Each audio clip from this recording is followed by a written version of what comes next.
Hello and good afternoon-ish or good evening or wherever you may be. And happy Daylight Savings Day, I guess. It is November 7th, 2021. And we are here on Super Mater Brothers Podcasting to cover the newest installment in the Marvel Cinematic Universe known as Eternals. That was released, I guess officially would have dropped Friday, November 5th, although there was, people seeing it on November 4th as well and everything else. I'm Dave Mater, joined with my cousin here, Davan Skelhorn from Locutors of Trek, a great Star Trek podcast you should check out. And I guess my second cousin once removed in baby Edith. Hello. Wave to the people, Edith. Yeah, there she goes. There we go. That's her wave. Bringing in next, we got my brother Jeff. With no audio. He cannot be heard. Well, he's looking sharp anyway. He's looking sharp. Yeah. Can't hear him. Hello? At least we can see him looking Test, sharp. Jeff? No, we still don't hear you. Dun, dun, dun. Duh. But we're talking about Eternals. I liked it. About the Eternals. Liked it a lot. And we expect Jaemeel Robinson will be jumping in as well at some point, although he's not here yet.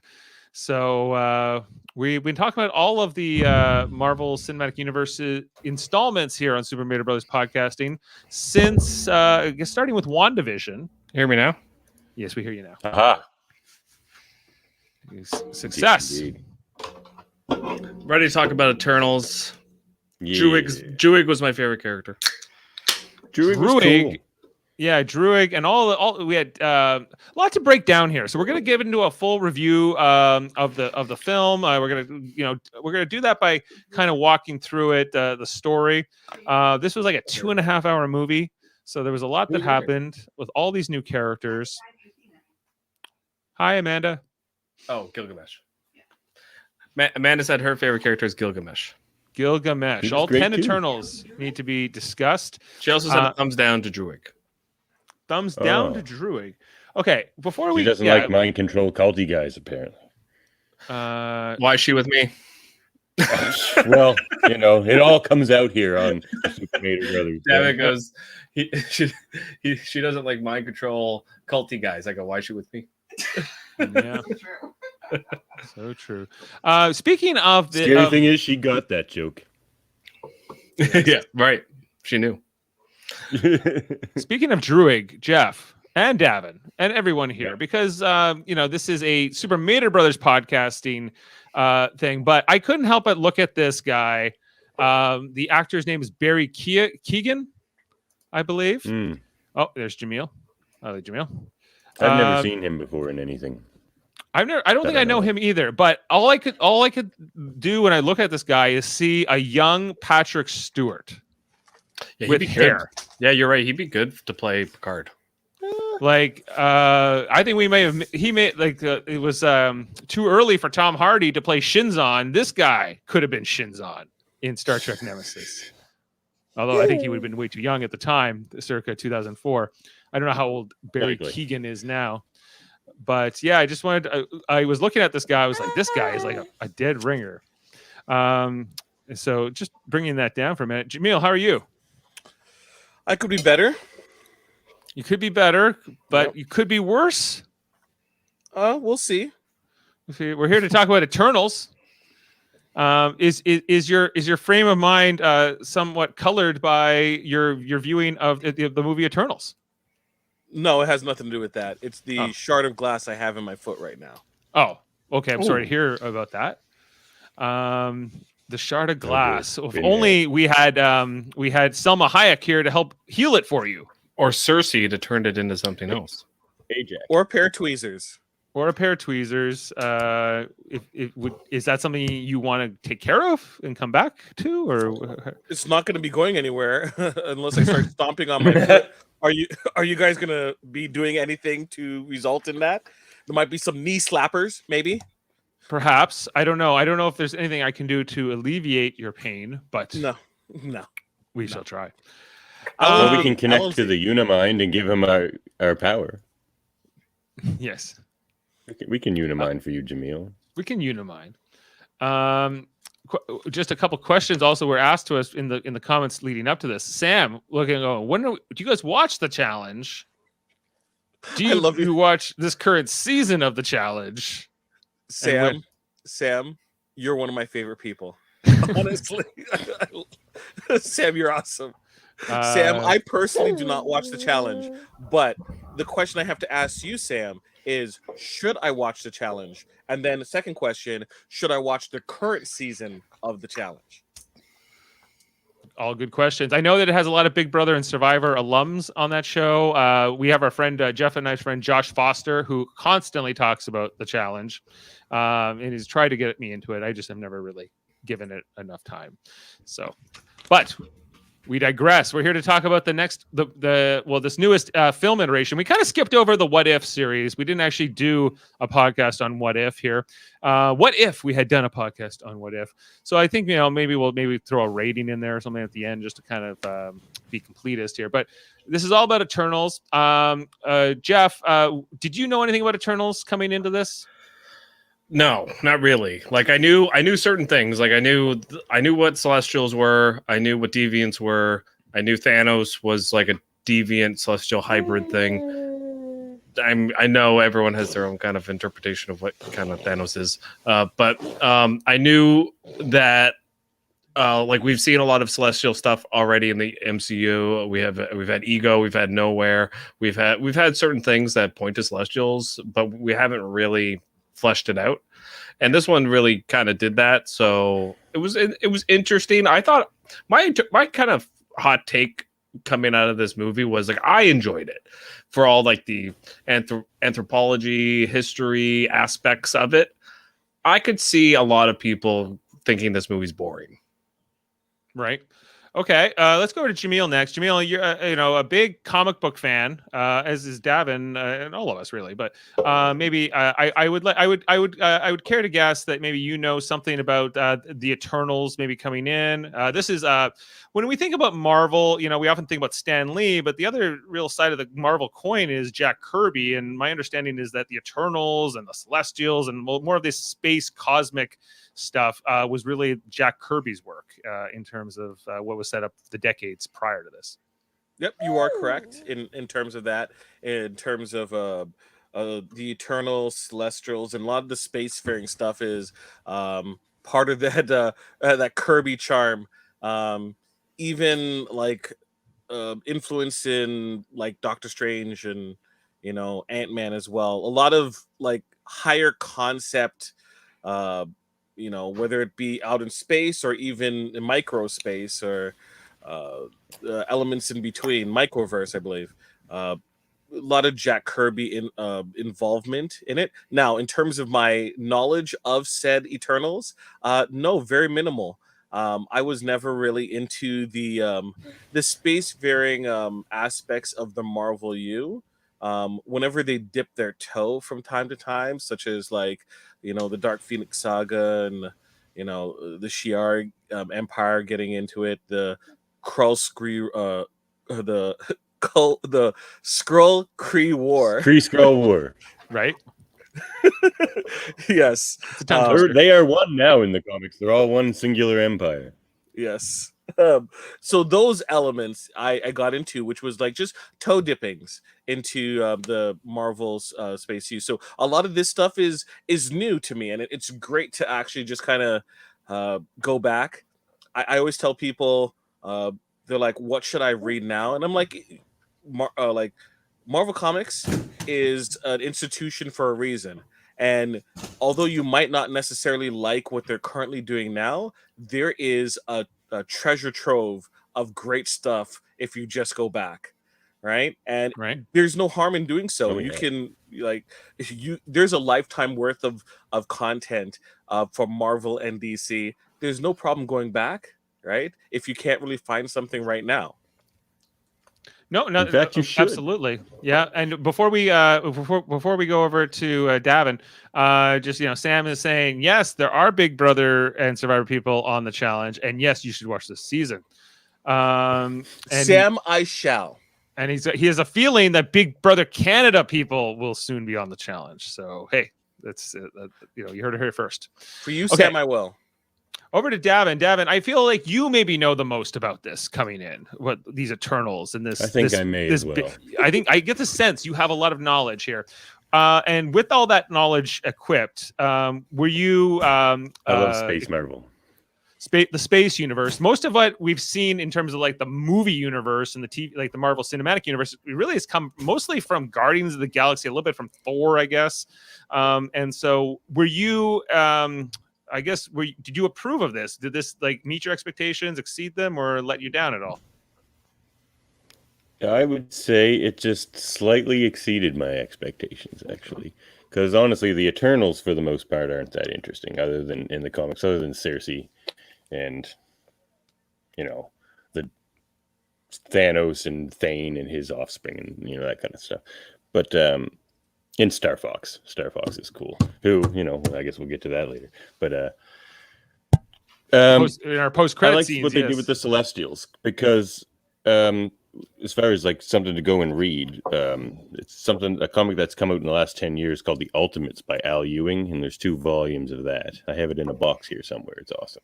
They really touched on that as far as the whole first firmament and all that they slightly got into in this movie, which is the first firmament? The first universe. Firmament, yes. It was an empty universe, and then the first firmament created the aspirants, which were basically Celestials, right? And then a group of the aspirants wanted life to be able to evolve, which didn't have the ability to with the universe as it was. So they split off and became the Celestials, and that's what so that part is very accurate, where he's just like, we're feeding life in the universe. Like, we have to have this Celestial be born because we're actually keeping the life in the universe going. That was all true. So Celestials do play an important role. Right, to prevent the heat death of the universe. Is that what they're trying to avoid? Well, they're more interested in the evolution of life in the comics, anyway. Okay, and Jeff, I couldn't help but feel like you and I are fans of the TV show Supernatural, and I got a lot of vibes in this show, or this movie, I guess it was, of like like the Celestials are kind of like the gods or God, and especially Erisham being kind of like this proxy for God. You have like the demons or the deviants. You have the angels, which are kind of like the Eternals, and there's sort of like this apocalypse that has to happen to bring along the next stage of paradise, and a lot of collateral damage is in the way. So like this greater good is served by this whole other suffering and cycle of violence. Greater good. Would you agree with that? Do you know what the one thing? Rockish as well. I agree with you almost entirely with all the parallels of Supernatural, except this. There is no real human character other than Dane, but he's barely in the movie, that really is a representative of humanity. Like it's you disagree? I disagree. Is it Cersei is supposed to be that? Yeah, Cersei is supposed to be that? No. Are you talking about the Indian sidekick? Karun. Yeah. Oh yeah, he's awesome too. Yeah. I guess. I mean, he's again, every time he speaks, it's just a joke. Like no, not necessarily. I think that he's there as a representative of humanity in this conflict, where we are severely out of our reach in terms of it, and the most that any human could do in this situation is just document it and comment on it. Like what is Dane Whitman going to do if he was there during this whole situation? He would not be able to do anything. He'd just be like, why is my girlfriend busy? Yeah, so Karun is humanity who is on the sidelines watching this situation, occur, powerless, but only able to document it, right? Yeah, see, I agree with what you're saying, but there's like there's a giant earthquake that like shatters like the whole earth, and the Avengers are nowhere to be found. You Wait. know, like that makes no sense. Wait, you know, you're calling out the Avengers? My question is, where is Sword during this entire situation? yep, that too. Sword Sword- pops in at the end. Or Shield, even Shield. I mean, like that should Well, even be doing something, Shield technically doesn't exist during this point. right? Fair enough. Even like Neither do the even- Avengers, really.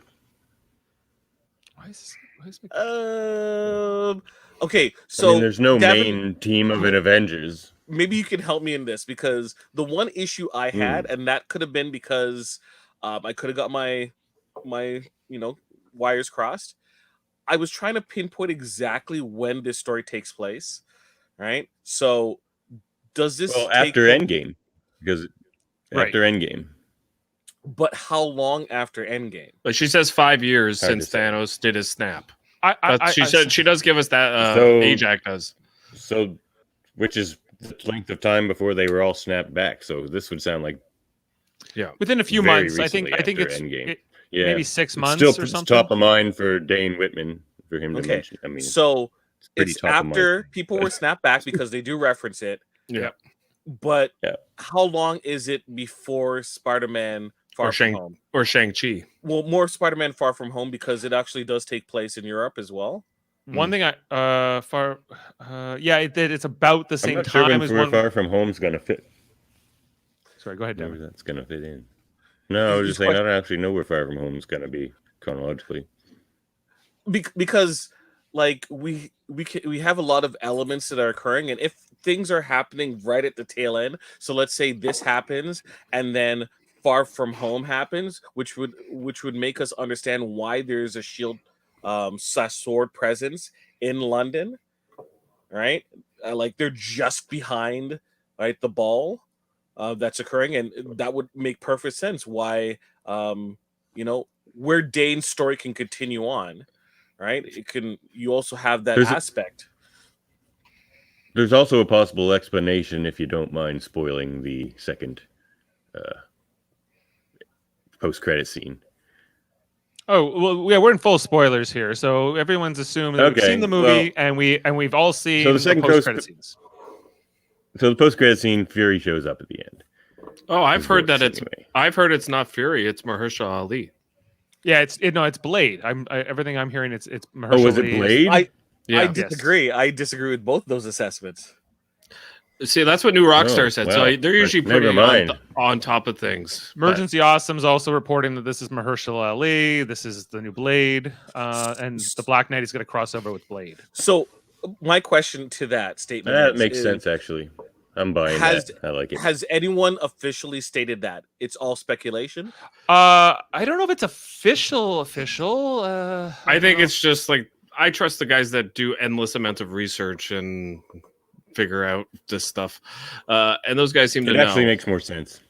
It makes more sense for it to be Blade because they're setting up the new Midnight Suns. And I thought it Black was Knight Kang. doesn't make any sense on Sword. Yeah, I thought it was Kang. I but disagree. That's why in the movie I was like, oh, that must be Kang. This is wild. Yeah, it's Kang. It's Blade. Who was the other theory? It was Samuel Fury. Jackson. Fury. So Nick Fury. I feel kind of good that my theory is totally different from everyone else's. What's your theory? My theory is, if you look in the history of the Black Knight, one of the original holder of the Black Knight, his name was Sir Percy, right? And later on, haunts a Dane as well in one of the iterations. So to me, it would make more sense that would be Percy warning Dane what is he getting into, as opposed to this random character that we don't see, that we can't pinpoint exactly like whose voice it is. There's no voice like credits mentioned that it's someone, right? It's uncredited right now. So like from my perspective, it would make sense if it was Percy, but from Marvel's perspective, they can pretty much put it to anything at this point. Yeah, I don't want to say. I don't want to. I don't know for a fact 100%, but everything I've been led to believe is this was Mahershala Ali in this second post credit scene that featured Kit Harington as Dave Whitman. Is that his name? And he's the Black Knight. Dane. Dane. He's not a Dave? Not Dave. Nope. Immediate disappointment. Well, now I'm disappointed.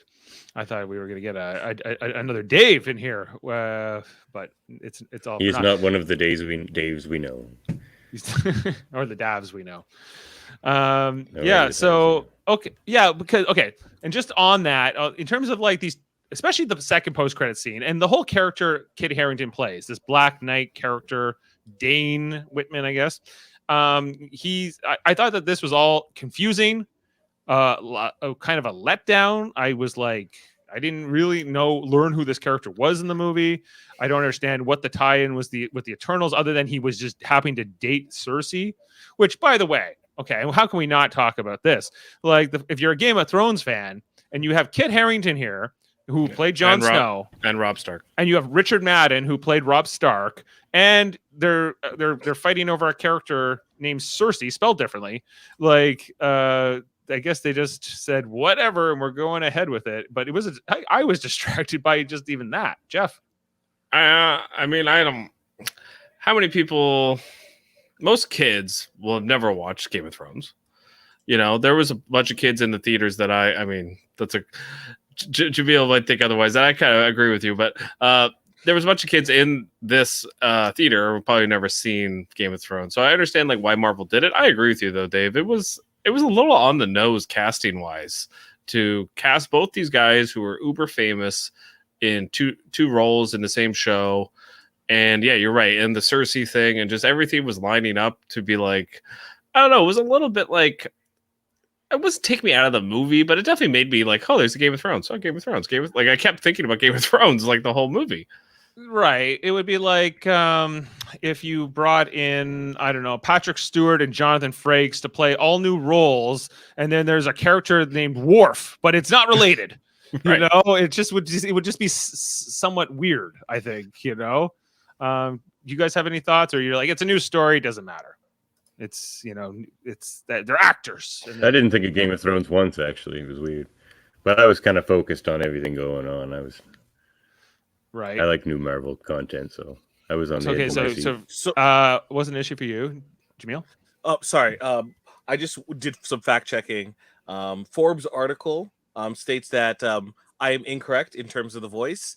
The voice is one specific person, and it has been officially confirmed. Director Chloe Zhao said in a recent interview that it may not be much, but it is the voice of one of her favorite superheroes, Mr. Blade himself. It is the official debut of Blade in the Marvel Cinematic Universe. What a debut, just a voice. Makes yeah, sense. and Midnight Suns is up to those two in Moon Knight now. We're getting there. right. Like that's kind of like the Dark Avengers, the Midnight Suns, right? Well, no, Dark Avengers is a whole nother thing. Well, that's its own thing, yeah, right. But it's The Dark like Defenders. They're like the How about- mystical. they're you say the mystical Dark side. Defenders. Yeah. well, the Midnight Suns. They're works, kind of Dark like Defenders. they deal in the like Ghost Rider would be like in the Midnight Suns, Yeah. and like it's kind of like a like a dark magic kind of group.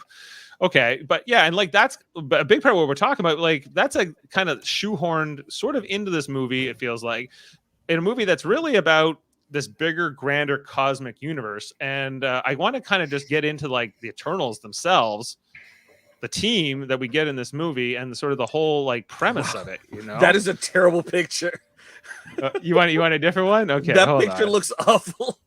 I kind of like it because it's so They're bad. all bad. Like all the group shots look bad. I said that to my buddy I went to see the movie with. I'm like, what? The only thing that made this movie look bad is all these like statue shots they kept showing, and there were even some in the movie where they're all just standing there like statues in a field and stuff. Those are the only shots I didn't really like in the movie. I mean, we can go through each one of these. I thought some of them really worked, and I thought others I didn't enjoy them. You know, straight up. Okay. Like You 10 of know, them. I know some of them I really liked, and others I thought were okay. And some of there's a couple of them I did not enjoy. I thought they kind of sucked. Who did you really not enjoy, Jeff?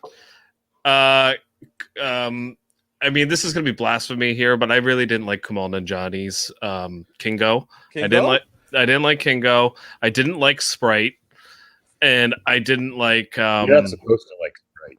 I know I'm not supposed to like her, but she was super annoying. Yeah,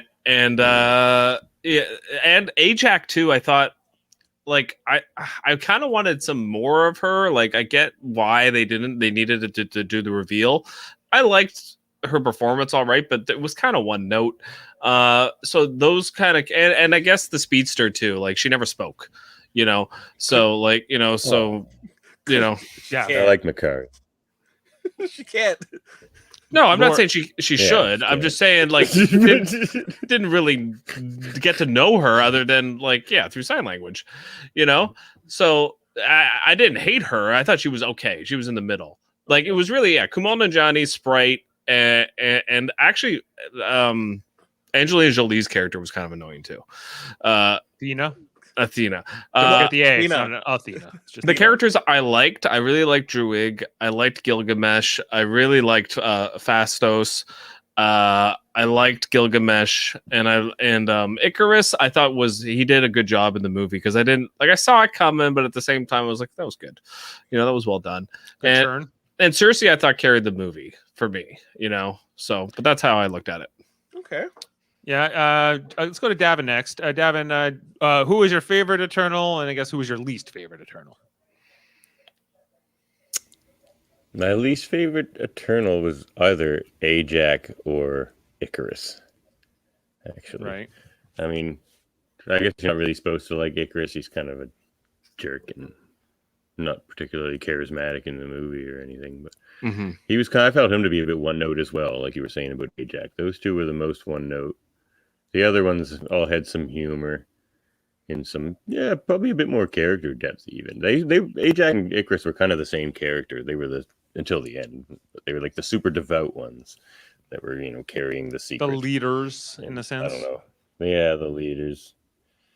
But I thought the And your rest favorite of them Eternal? were great, actually.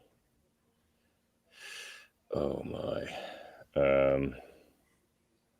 If you had to pick. I kind of like Makari and Cersei. Cersei and Makari, probably. Okay. And Jaemeel, same questions.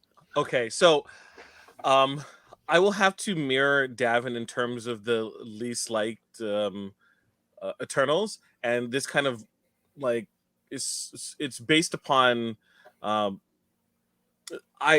understand why I don't like them, and the movie kind of presents them in a way where I can't really get to know them as much as I wish I would. And this is tied into my general feeling about the entire movie, which is this movie shouldn't be a movie at all. It should be a miniseries on Disney Plus. I am absolutely convinced that it should have been. This should have been like split up into 10 episodes, and like we would have been able to see like things from each person's perspective. I just feel like we lost a lot kind of tying in the narrative from beginning, middle, and end when not all of their stories are in alignment. And we should see why a good portion of the team actually has grown to love humanity in their own separate ways. The only person that we don't really see getting to like in touch with humanity is Icarus, right? We don't see Ajax as well. We only see like for 5 seconds, really. And then Athena, which is understandable because of her, her mental health situation, right? And even weary. like her, even Makari. well, Makari, we do, but it's in it's in a totally different way than I assume people are used to. She's fallen in love with humanity in terms of the objects and trinkets and the materials that she's gone through, and like if she didn't care about humanity, she wouldn't have taken all that stuff. It isn't just the aspect of taking and holding on to it. She's like a museum, basically, right? Yeah. So I feel like, and when I say Athena as well, like if we had an episode dedicated to her and her dealing with her mental health throughout the ages, that would be interesting. how does a warrior stop being a warrior? All right. Same thing with Gilgamesh as well. Right. So I just It feel like wasn't that there's sort of condition though, as far as well, They a lingering. they thing. were It was just Jaemeel, you're wrong. Gilgamesh was a warrior in the kitchen. Yeah, with his spit beer. spit beer. try my Um, pie. I understanding, yes, but her condition, it seemed like she wasn't able to fight at all. Like even fighting, like from what I was presented from the movie and what I seem to grasp was that it did not assist in her situation whenever she decided to use her powers. So Hmm. how does one switch that off when that seems to be a huge aspect of who she is? Right, when you see every single other one of the Eternals very tied to their powers and the use of their powers. Right. Yeah, except for maybe for what's his name? Kingo. He doesn't seem to use his powers very much outside of What is his power? He shoots things out of his Shoots fingertips. stuff. Yeah, pew pew. Like I thought he was They the all weakest manipulate one. the power cosmic in a different way. Yes, it's Yeah. it's energy projection. He's able to build up energy and fire them off. The way that he fires his off seems to be in terms of his fingers.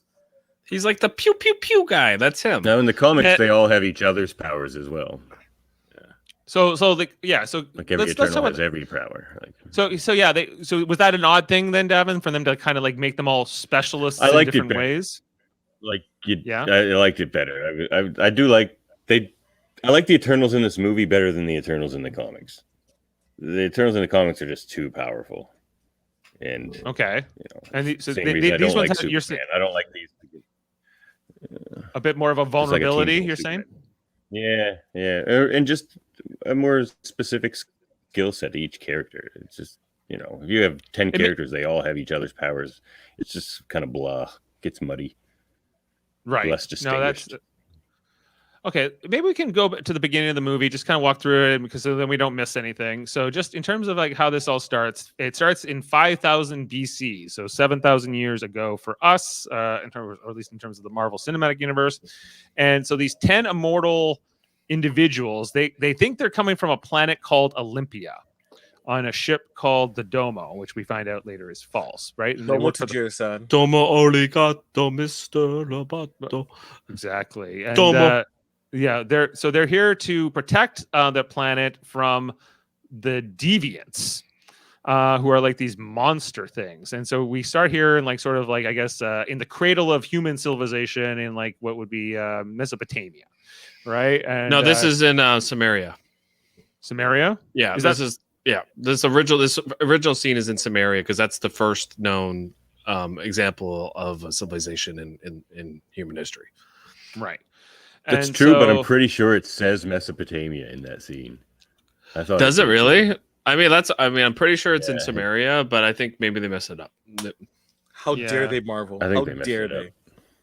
Right. And so we see here, well, okay, like I'm going to take this down for a second. And we also get there's that opening scene where like that guy on the beach gets eaten by the deviant. I kind of jumped. I don't know about you guys, but that was kind of scary when that thing comes out of the ocean and eats the dad or whatever. And just before he eats the kid, that's when the Eternals show up to like start fighting them. It Right. kind of reminded me of I thought there were at least 3 good jump scares from deviants. they reminded me of the most recent movie with Chris Pratt, Tomorrow World or whatever the hell it was called, the Tomorrow War. It reminded me of that. Like I had a lot of vibes from that movie in this one as well. Yeah.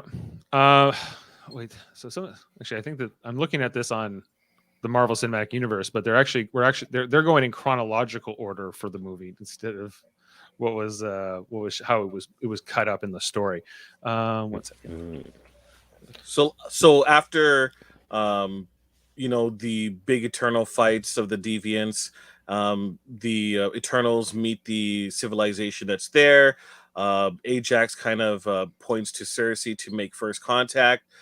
She takes the Druid has all of the individuals drop all of their weapons. Ajax is points to Cersei to kind of make that first contact. Cersei takes the knife and turns it into gold and hands it to the child, in a way to indicate peace, because she handed blade side to she was holding the blade side to the human, and it kind of fast forwards to Cersei taking a picture of that same weapon that is going to be in a museum. I think she was in Circus, whatever, Circus Square, and then we find out where she works, which is Piccadilly Square, sorry. And then she goes to her work, where she works at a school, and Date Whitman is like her assistant, right? And Right, yeah, she's like a professor. I think of he's history. a colleague. Yeah. Okay, would make sense, colleague. Yeah, she works at the Yeah. Natural He's History a Museum. colleague. He knows all kinds of sciences. They often do this with like immortal beings in their stories. They're like, I know so much about history because I was there. That makes me the best history teacher ever. They've done it in like Highlander. They've done it in vampire stories. They do it in all kinds of things. Well, it makes sense for the character as well, and you can kind of see that Cersei would be so in love with teaching humanity and being ever involved with their progression, even as indirectly as being a teacher. So from the get-go, you see that connection, especially in comparison to the other members of the Eternals and what their connection to humanity is. Right. And then, so like, it seems like they're kind of, I don't know. We don't really understand. This is one of my maybe frustrations sometimes with just this post snap MCU, because like, okay, everything's kind of come back to normal, after this 5-year gap of like, everything's been kind of like terrible. The planet's been like decimated, and people have moved all around, and now life has kind of got back to normal, maybe a little faster than it feels like it maybe would, but who knows? Like, who's to say? Life must go on. Did you know? Okay, just quickly on the character Cersei. Did you know that she's already been in a Marvel movie? Yes, she was in Age of Ultron. No, she was in Captain Marvel. She's the blue girl with the sniper rifle. It's the same actor. She played Dr. Yes. Minerva. Yeah, Dr. Minerva. Yeah. You're talking about Gemma Chan. Gemma Chan. Yeah, I know her from the show. I know her from this other show from England, which is called Humans, she actually plays a robot in that show. And I know her from that. And so, yeah, but she's the doctor in Age of Ultron who had the, right? Jaemeel? Like, is she not the one? Double checking. I don't think she's in that as well. I think that's a different person. I don't think she's in that either. Yeah, I thought she was quite good in this. I thought she does carry this the lead of the movie, and it's believable. And I think that the chemistry of this cast, for the most part, like these Eternals, really works for me. Like I really buy them as a unit. I buy them as this family that's been together for 7,000 years. That's kind of scattered, and like this event of like the deviant attacking them in England early in this movie is sort of this event that kind of triggers them to come back together, because she goes on to explain to Kit Harington's character, Dane Whitman, not Dave. I'm still bitter about it. He's she's like, well, I'm not a wizard, because they have to use their powers to kind of push back this deviant in this initial battle that takes place in England. And so he's like, why didn't you help us fight Thanos? Why didn't you help these other things? We get these references like, are you like Doctor Strange? Are you a magician? So there was also there was some references to this being the MCU, but it felt like those were kind of very forced in and very quick. We get no real, except for maybe, I guess, this Mahershala Ali thing at the very end, but and a couple other things. It's the story kind of really feels away from everything else that's happening with like Avengers and all those things, for better or worse. So clean up. I got to clean up my mess that I made with the Age of Ultron reference. That was Claudia Kim, who played Helen Cho. Okay. Amadeus Cho's a mother. Totally different person. I apologize. I was wrong. No worries. So Gemma Chan. Gemma. Like Sons of Anarchy. Yeah. Gemma. Well, but she was in something Captain else. Marvel. Captain Marvel. She was the blue girl with the sniper rifle. Minerva. Who's Dr. Yeah. Minerva? I can grab the pop if you need me to show you. Okay, but I can grab I have 2 Minerva toys over there too. I can grab. It's a blue character, right? Yeah, in fact, she didn't expect to ever come back to the MCU, but Kevin Feige saw her in Crazy Rich Asians, who Awkwafina was also in, and convinced her to come back to play Cersei in this movie.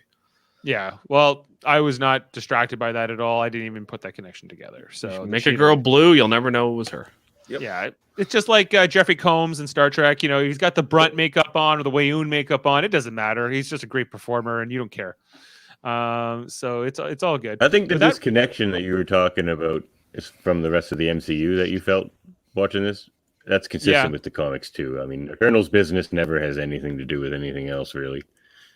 So right. and until the Celestial egg starts to hatch, which is called the Dreaming Celestial in the comics. The emergence and all these things with the emergence. Yeah, and I do want to talk about the emergence, and apparently like that was going to and before I forget, because I do want to touch upon it, like this whole idea of the emergence that does come out in this film, right? Like the birth of Celestial. Basically, Earth is an egg for Celestials, and it's going to crack open, and the Celestial is going to come out, and then that Celestial will go on to do amazing things in the universe. But I guess the downside is Earth has to die or be destroyed to do so. And Jane was like, I was cheering for that.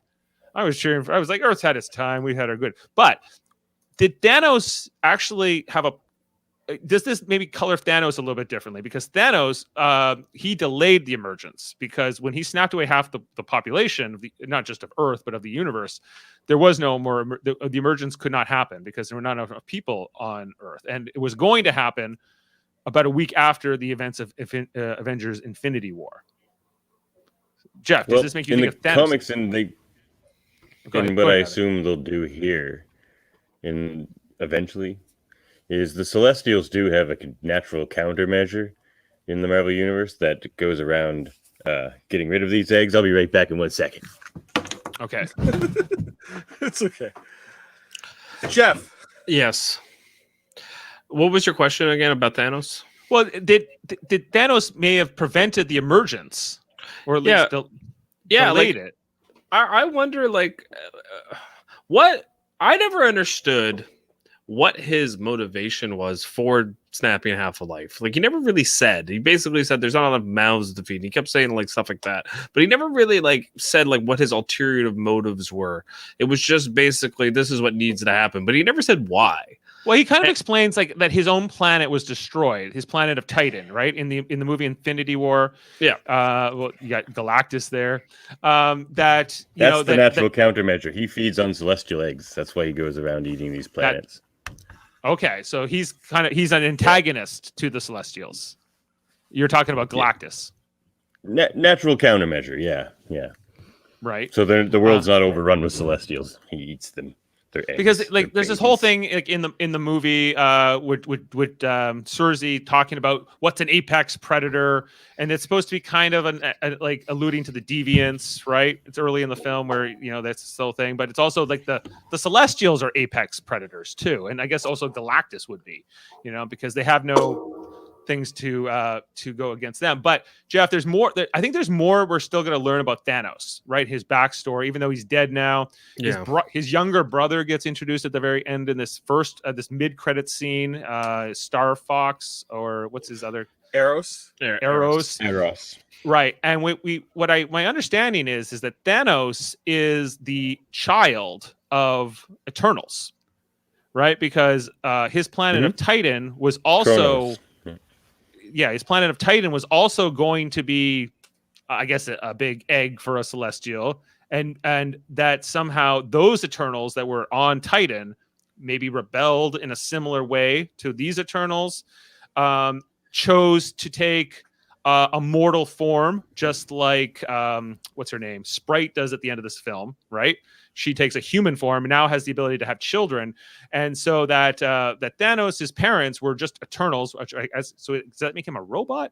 I don't know, but him and his brother are children of Eternals, and or Celestials in comic books. I don't know, because there's comic book lore, and then there's what they're trying to do here in the movies, which is getting muddled. But and the reason that Thanos looks different is because he's got some kind of a deviant look to him or something. Or He's a deviant gene. He's like a deviant gene. Yeah, he's got the recessive deviant gene, as you do. So that maybe Thanos, like, it might color Thanos as more sympathetic long term, or sort of more understandable, because he was maybe going against this cycle of violence that the Celestials were creating by, you know, all these emergences. Like, there's just is a massive destruction of life, because he's like, once life gets to, like, you know, a certain billions of people on a planet, that's when the planet cracks open and a Celestial comes out and everyone dies anyway. So by having the universe, would it have been better had they had this Eternals movie before Infinity War and Endgame, or like, or is it like, oh, like, is it better to look back in retrospect? And, you know, okay, all right. Jaemeel says yes. I'll tell you why. Because then you're like, no, don't stop Thanos. You're saving humanity, right? And that's not necessarily the point of the movie. In retrospect, you like. One thing that the Marvel movies has done is, from the beginning, each movie is like a step into a larger world. So you had no clue about Infinity whatever, right? Gemstones, when Iron Man came out, right? And then when Avengers ended, you understood that there was a more global aspect to it, right? And as things continue on, as we get Loki, as we get Doctor Strange, we step into larger worlds, right? Now, and our understanding of how that world works, what the ecosystem is. We have just been introduced to a larger sense of the ecosystem of the universe with this movie, right? And all the people that live within it. So we have to adjust to the new rules of the game, right? It isn't just Earth. Right. So when people like, man, Captain Marvel just keeps on leaving Earth and goes and screws around other places, it's like, there's a bigger world out there. When she says it, she's literally like speaking truth. Right. Yeah. And you're not the only planet in the galaxy or the universe. Correct.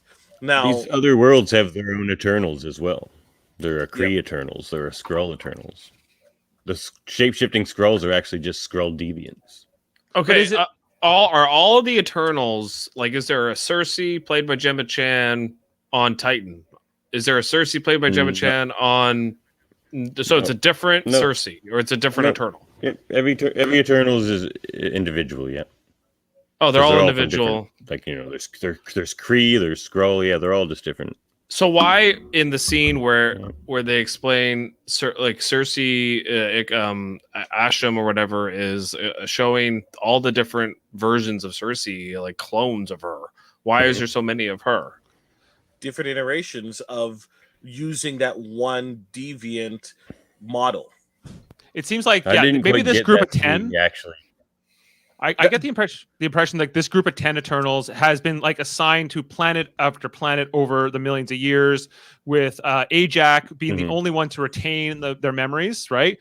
The other 9 of them kept getting rebooted to factory settings every time and just getting a new skin, like you know, now we all look human, but on the last planet we all looked whatever that species was. We all looked Skrull, or we all looked whatever Titan, right?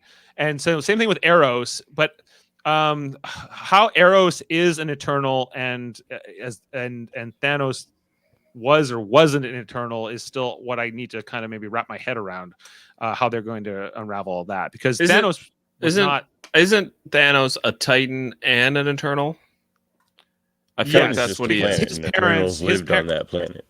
Yeah, his parents were Eternals that became Titans. Titans that have the deviant gene or something like that, right? Does that kind of make sense? Well, a Titan isn't a thing. It was just like an empty planet Eternals moved to. Like, it's not. Like, there's no, you know, that's the comic book Titans version. Okay, so like a lot of confusion. That's the comic version. There's no people that you don't just grow up on Titan or like evolve on Titan. They just Eternals went there. Okay. And in the comics, it's actually just the Moon Titan. It's not even a planet. You mean of Saturn or whatever? Yeah. Like in our own solar system. But in the movie, it was portrayed like that Titan was a civilization. He was from there. He talks about how he proposed, why don't we just like randomly cull half of us? And they called him the Mad Titan. And then, ultimately Titan was destroyed anyway, and everyone died anyway. And that's kind of what in the movie Infinity War they portray as his main motivation for why he's been this galactic warlord for ever since. Like going to planets like Gamora's planet and randomly killing people to maybe stop it from happening like what happened on Titan, but B, maybe also going against these Celestials and their bigger plan potentially. Between this movie Eternals and I just watched Dune and tried to figure out what the hell was going on in that movie, there's a lot of like information of worlds coming. Like I'm like in overload with all the different things I've been like researching. Jeff has mad weary. I have mad weary.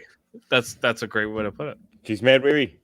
I'm Angelina Jolie. And my eyes turn white. Erase his memory. Yeah.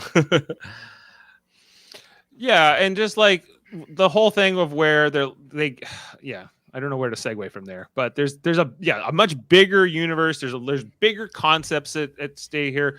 I think like there's like that whole when the team becomes divided later on in the movie about what they should do about the emergence. I think it's I think that it's good and it's bad, but like I think like even divided Jane and I. Jane was like, no, they have to let that a Celestial be born. And then on the other hand, you can come at it from the standpoint of like, no, like I'm a human, or why should we have to die for this to be born? And isn't this an archaic kind of cycle of life that these Celestials are going for? Who made them king? Screw these Celestials. Nature's cruel, man. Nature's cruel, and I think that's why it worked, because it wasn't an easy decision. It wasn't just like obvious. Well, obvious, like it's kind of like how Civil War was supposed to be, the Marvel Civil War. You're not supposed to be very quick to take a side, or it's not supposed to be an easy decision. But then, like, it didn't really happen. Everyone was on Cap's team in that movie, but then here Asham comes back. Like, they save the day. They turn the Celestial into marble, and then Asham comes back and is like, "What up, Erisham? Sorry, that's his name. Whatever his name is.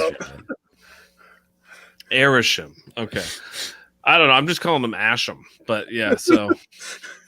Yeah, I'll just mispronounce it. He's Erisham the judge, which why is it that I really like that scene at the end where he's like, I will like see how well you do with the advancement of this species, and they will be judged, and I'll be back. And that's very Erisham.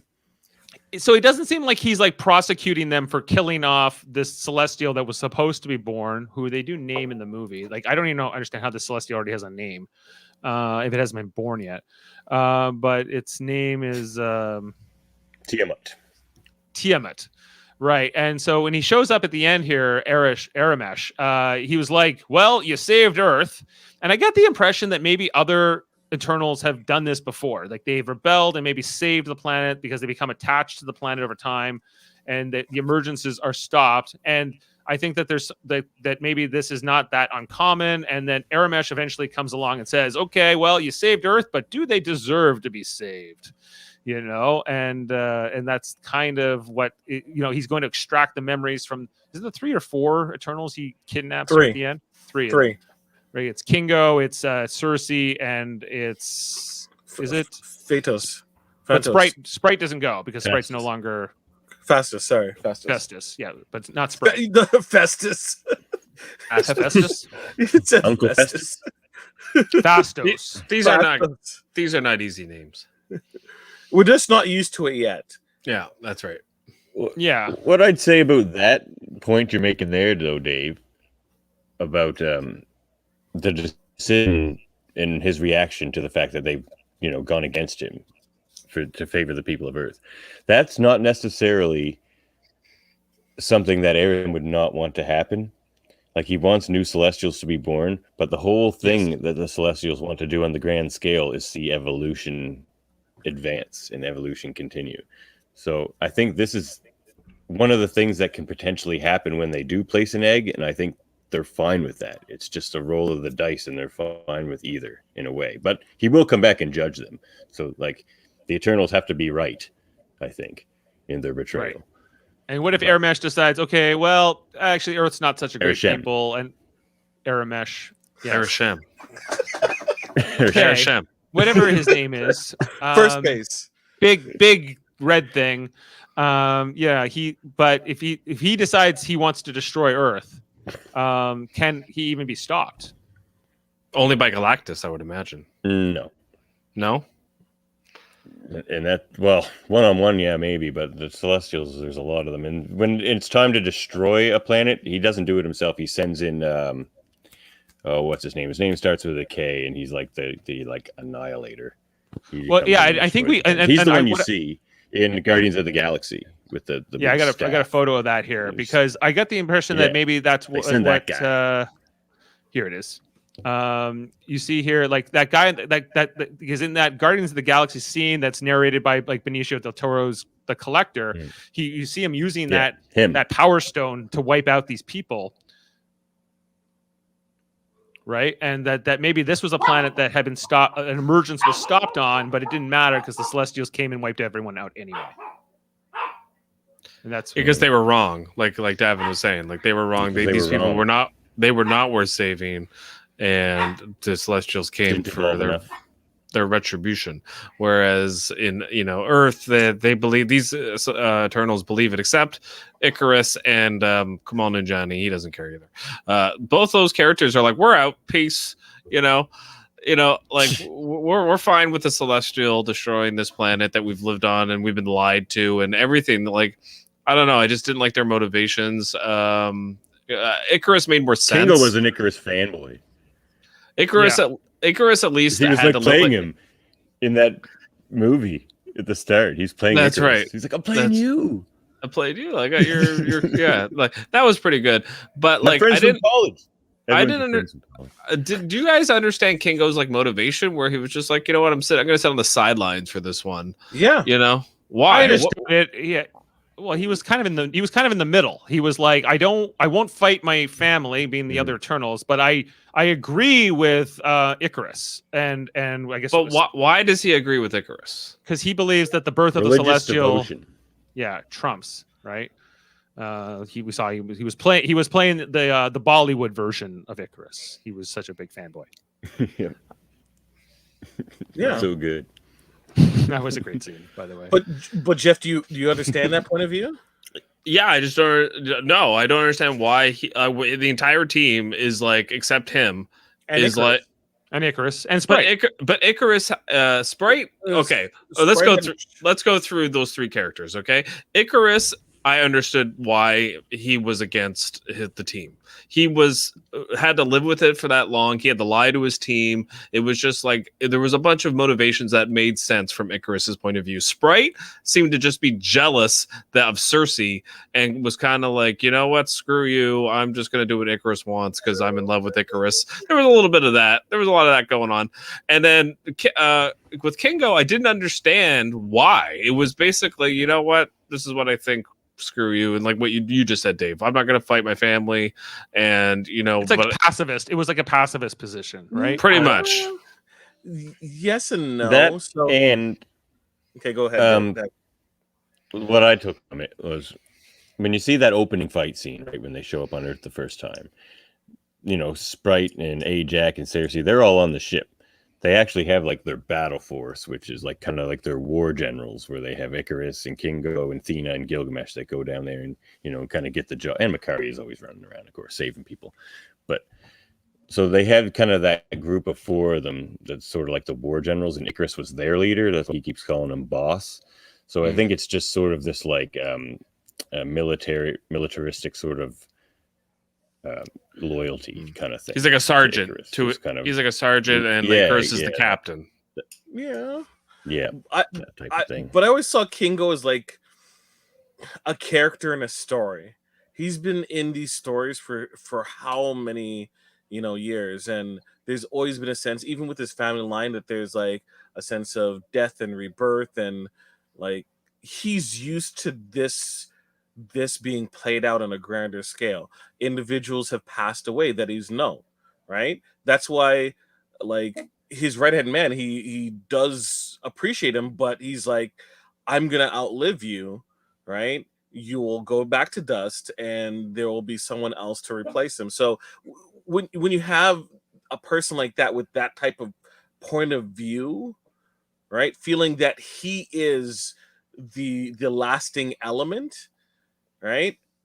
I can see why he doesn't feel like this is unnatural, that a celestial will come and he will be himself rebirthed again and continue where he left off, right? It's like everyone's playing a part. But at the same time, he still has those family ties that he does not want to go against his family. He wishes that there was a resolution that everyone could survive that he loves, but there isn't, so he's taking himself out of the situation. That's how I saw it. Yeah. Now, in terms of Sprite wasn't necessarily jealous.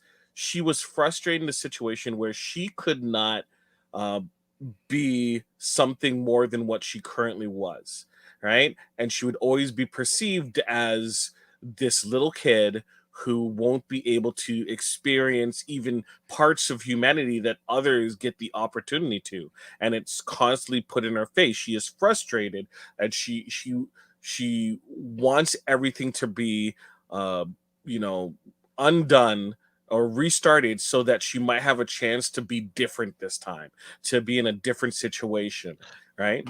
Right, but 7,000 years is being a kid. But all right, this is my problem with Sprite. She asks herself, why did Ereshkigal make me this way? Right. Mm. And then when she's just going, and then she's doing what Ereshkigal wants, and she's just going on the hope, what you're saying, Jaemeel, is that when they do a new cycle, she'll be different. Why? What makes you think that you're going to be, you're just going on a whim? You're going on a hope, you know? Like, If you're desperate, you're going to take whatever chances you get. In the next reboot, the next planet that she's going to be in, we don't know how their evolution or growth patterns are, right? All of them could be short looking and androgynous kid looking characters, and she might be able to experience a life much different than what humanity has to offer. That could be really tempting. Now, Maybe. did they detail that well enough for everyone to be satisfied in that type of answer? I as you feel, yeah, you would say, Jeff, that you didn't get that point of view, but I might have filled in the blanks. I think, in my opinion, I think you kind of look at it, Jaemeel, like, I see what this show should have been in 10 episodes, and we get a movie, and it's all fast, and we have to get on board with all these 10 different characters' motivations, and it's tough. It's tough to roll those dice and for them to come up sixes, like, but at the same time, like, as you're not supposed to like Sprite, you're not supposed to like Icarus, you're not supposed to like these characters, I think, to a sense, because you're supposed to be on the side of like a Cersei and a Makari and those type of people, a Gilgamesh and a Phastos. Like, those are supposed to be the kind of the good guys, I think, right? Is it bad that I like everyone, or appreciate everyone's point of view, even the deviants? No, not at all, Jaemeel. I think that there's a even lot to say about all this. I think that, like, I do get where all of these characters, the 10 Eternals, I understand their motivations and what drives them and who they are in this film. So I think that's a positive. I'd say, yeah, with Ajak, maybe the least amount, but it kind of makes sense because they fill in a lot of her backstory. She's millions of years old, or they all are, but she has millions of years of memories compared to only 7,000 years of memories for the rest of them. Right. And so she's got way more, and she's willing to change the cycle here. She's already done this countless times. Right. And now she's willing to break the cycle, but Icarus is not, and a couple of them are not. And they kind of go here. And then there's the deviants, where there's like that, the one that's like the main deviant, the one who like absorbs her power and later absorbs Gilgamesh's power, who's played by probably Crow. Bill Crow.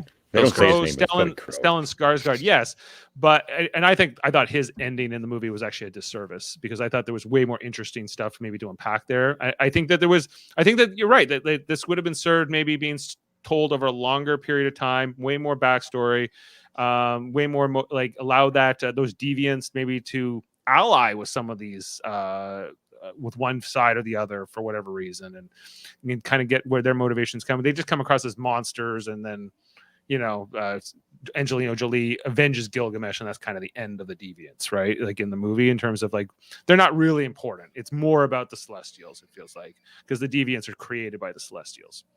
And they're just like they're kind of like the Jeff. They're kind of like the demons, but they're almost more like what are those things called in Supernatural? The ones that you have to beat with borax. I definitely agree with you, Leviathans. I definitely agree with you here, though, Dave, that the Eternals are very much like the angels in Supernatural, where like most of them are just like loyal, obedient to God, even though like they don't even understand what their God is or what its purpose is. And even when they find that out, they're like, some of them are still like, you know what, screw it. What other choice do I have? It's like, you could do this, and they're like, no.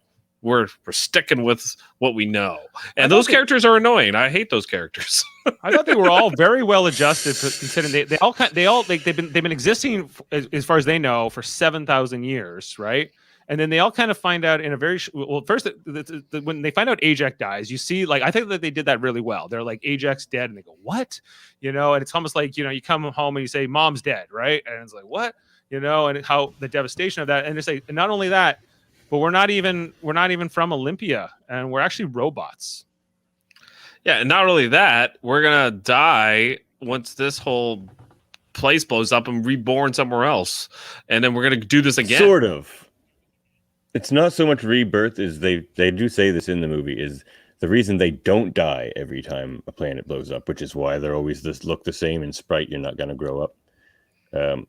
Is they connect to that birthing celestial. And and become part of it, and it stops them from dying through its energy. And their memories get like uploaded to the cloud, basically.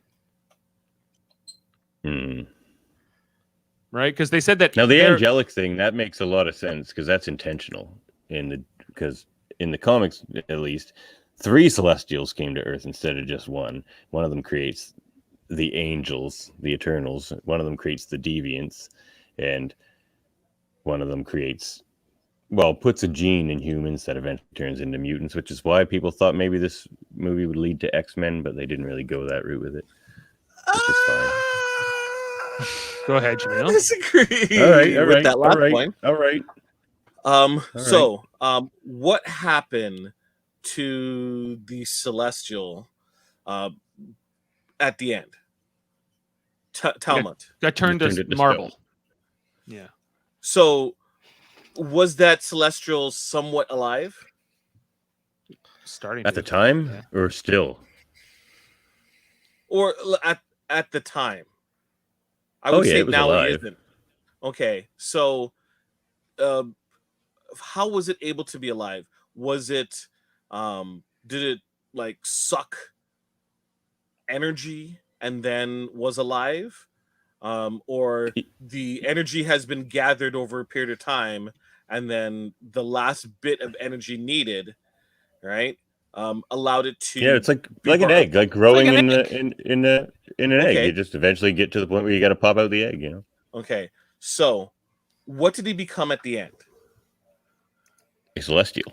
Oh, stone, a statue. Okay, so my question is, where did all that energy go? That's a great question. Well, it's just like how so Cersei's powers are the transmutation, right? Like can turn water into bubbles or air or whatever. Turn that deviant into a tree at one point, and that was like the big what? You've never done that before. And so that was what they. But only with the power of the Unimind. It's a little bit of where you're going with this, Jaemeel. Right? The releasing of that energy sparks mutations in humans, and all of a sudden we get mutants. Great. Yes. So yep. The energy cannot just disappear, right? So when she's making things, she's rearranging molecules at a cellular level, and that's why she turns stone into gold, right? But to actually take energy, it cannot dissipate. It can only be converted to something else, right? Now, it would make perfect sense for Cersei, who loved humanity so much, to give back that energy from where it was stolen from. That's you think Cersei created mutants on purpose? I don't think on purpose. I don't necessarily think on purpose, but I think that's going to be the explanation. This is scandalous, Jaemeel.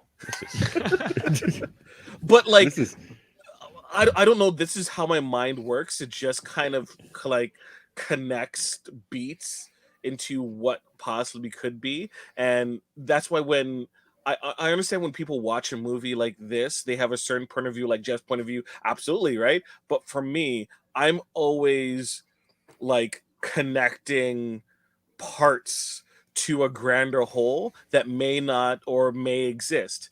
It's how I enjoy things like Lost, and I don't necessarily care what ending they came up with. Mhm. It's the endings along the way. It's the revelations and the way it makes me think and how I interact with the content. Right. So Yeah, I agree. yeah, that's how I perceive like things like this. I think you're onto something there with the X-Men. I do think this is kind of what they're going to do in some ways, is like, because they need to make it a bit different than what X-Men has been in the Fox universe. They do need to I think they're going to change it up a little bit, so it's a fresh slate, A new And- origin. and, But yeah. like, but so like, An let's They say, absolute take point. them current run. let's say, absolute okay, point. this was the point of emergence for mutants. Like, let's say that the X-Men were created, the mutants were created that day that Cersei turned a celestial into stone. But what about like mutants like Apocalypse and Yeah. Professor X? and Yeah, these see, older that's why I ones? have a problem with this. They're all mutants just got their powers all on the It same doesn't day. need to be. So I didn't necessarily say mutants. No, People you didn't. filled in. I didn't say mutants. It could also be in humans, but then it's like we're losing the Kree ties. Nobody cares about them. But I just feel like I would love to hear the explanation, or for them to use it for whatever story purposes, for all that energy to be transmutated into something else. And whether it be some kind of Chekhov's gun that's used later on, but I'm interested in that. I think that's an interesting proposition. Yeah, or just the explosion. Maybe like it activated the gene in a lot of other people. But it, Because at the end of the day, that energy needs to account for something. Because if we expect Galactus to show up, right, and he does eat celestial eggs, then what is his interest in Earth now? Well, he eats other planets too, because he doesn't know which ones have celestial eggs, so he just eats Okay. planets. It's a numbers game. it's like a bonus thing for him. But his main purpose for doing so is to eventually eat eggs as well. So is that how the Fantastic Four beats him? By Yeah. convincing him that there's no celestial energy? That could be a way that they get around it. Yeah, like this Well, isn't the going to Ultimates fully beat him by- satisfy. Basically transmuting him and turning him into the Lifebringer, Galactus Yeah. the Lifebringer, and he goes back and starts making the planets he used to eat, or he ate in the past. He remakes them and things. It's a pretty cool Which story. which could in turn be the way that Earth avoids judgment, is by actually creating a solution that does not involve planet's destruction to continue life being built in the universe. Well, just like how Doctor Strange defeated Dormammu, but through basically like, I got you. It's Dormammu. I want to make a bargain, and he just like eventually is like, you can't beat me. So Which, Dave, isn't that exciting? Though? Bored. it is. I know. I get it. Like, not everything has to be just about punching the bad guy, and that's how you Yeah. win. So sometimes you can do things a little differently. I think. No, I'm fine with that. I think that this movie has a lot of exciting new possibilities that it opens up, Mhm. for this bigger universe. Like when I think about what this Marvel universe has done in the 13 years it's been around, compared to like Star Trek, which we're all big fans of, and we talk about Star Trek all the time, which has been around for close to 60 years. And it's there's still a lot of questions I don't understand about like how it works in Star Trek, and like I understand more things about how this universe now works. So I think that it's a lot of credit to Feige, even though I don't know if this was my particular favorite story or particular favorite MCU movie. It might not even, like, if there was an Eternals comic book, I might not even be that compelled to read it. But There is one in. yeah, but like just like how I say, like, I'm not a big fan of like Agents of Shield, but I'm okay. It's part of the universe, and so therefore, I it's good. It's just it's not my corner of the universe that I'm as much interested in. My corner. It's your corner. I Like some like people corner. like the vampire stories, and some people like the X-Men stories, and sometimes those things cross over, and sometimes they don't. But it's kind of like and they got Thor, and you got like all these like, Guardians of the Galaxy and whatever going on. I just like how it all kind of culminates and then kind of can be so many different types of things, just like WandaVision was. And Shang-Chi like was the last thing we watched in Marvel. Very different from all this, right? Like it's got more mystical kind of extra dimensional aspects to it. You know, and What so was the beacon? What was the beacon? Like, Dave, what movie do you enjoy more, Shang-Chi or this one? Shang-Chi. Yeah, I tend to agree. I enjoyed Shang-Chi more as well. But I did like this one. Like, it wasn't, you know, I liked a lot of the history and stuff, and I liked some of the characters, but I didn't like all the characters. In Shang-Chi, like, everyone worked for me and made a cohesive movie, and it was a better movie. This one, like, I agree with Jaemeel. Like, give me a 10 episode run of this and make way more sense, because, like, then I could actually get to know, like, you know, Who's Athena. Ajax? Who's Ajax? Yes. Yeah, like all these different characters that they really rushed through because they had to, and it was like a 3-hour movie. I mean, it was not a short movie. Right. Ajax to me feels like the narrator of the pilot episode or the pilot season of Desperate Housewives, right? She is the binding ties for all the characters as they deal with the fact that she's died, right? And you know, she is all knowing, yes, but she isn't all knowing of the conclusion, right? Her performance was very much like her performance in Dogma. I found, it was very similar. Yeah. Can we talk a little bit too about what's his name, Fastus, right? Yes. Because after Gilgamesh dies, right, that whole sequence there, and then like they have like the funeral for him, and then they're like, okay, we have to get Fastus because we have to try to stop this, right? And Fastus, notable in that he's the first gay superhero depicted in an MCU film. So apparently, as far as I'm told. And I thought his character was very... That's supposed to be the case, yeah. Yeah. Like his ability is kind of like Forge in the X-Men, right? Like able to kind of create any kind of technology, you know, sort of like... Technomorph. Yeah. Technomorph. Yeah, it would be the word, right? Yeah, I thought like... I thought like... Just like the comedy of this film, you know, much like these other Marvel films, it really works. I thought like his in particular, I thought he was one of the funniest in the movie. I really liked his presence. I liked later on when he's like fighting Icarus, like, you know, he's like, I wanted to do this to you for a long time, and like how much he was keeping up with Icarus, like, you know, that was a bit surprising, but I was Gets the better of him. Yeah, thought he was besting him, you know, but it was Icarus is like, you know, he's like kind of like a Superman character. They even like call him Superman in this movie, which I thought was also interesting because like, and they do this on the DC side too, where they'll mention Spider-Man and they'll mention DC superheroes in Marvel things because presumably comic books exist in both places and they just kind of transpose them in each other's universes. If there's ever a crossover, then they have to kind of maybe look back at that. But yeah, like I like his presence here. I thought like bringing like how important he was. If he's like, I need to fight for my son. I thought like his motivations and his character. And Jeff, you must have like even liked his like flashback with like the his role with Hiroshima and like the A-bomb and everything else, and how he had given up on humanity, but had sort of been reinvigorated by his family. Yeah, I really liked him. I really liked his character. I loved the performance. I everything like him and Druig were kind of my two favorites because they were like the two characters I felt really understood humanity the most.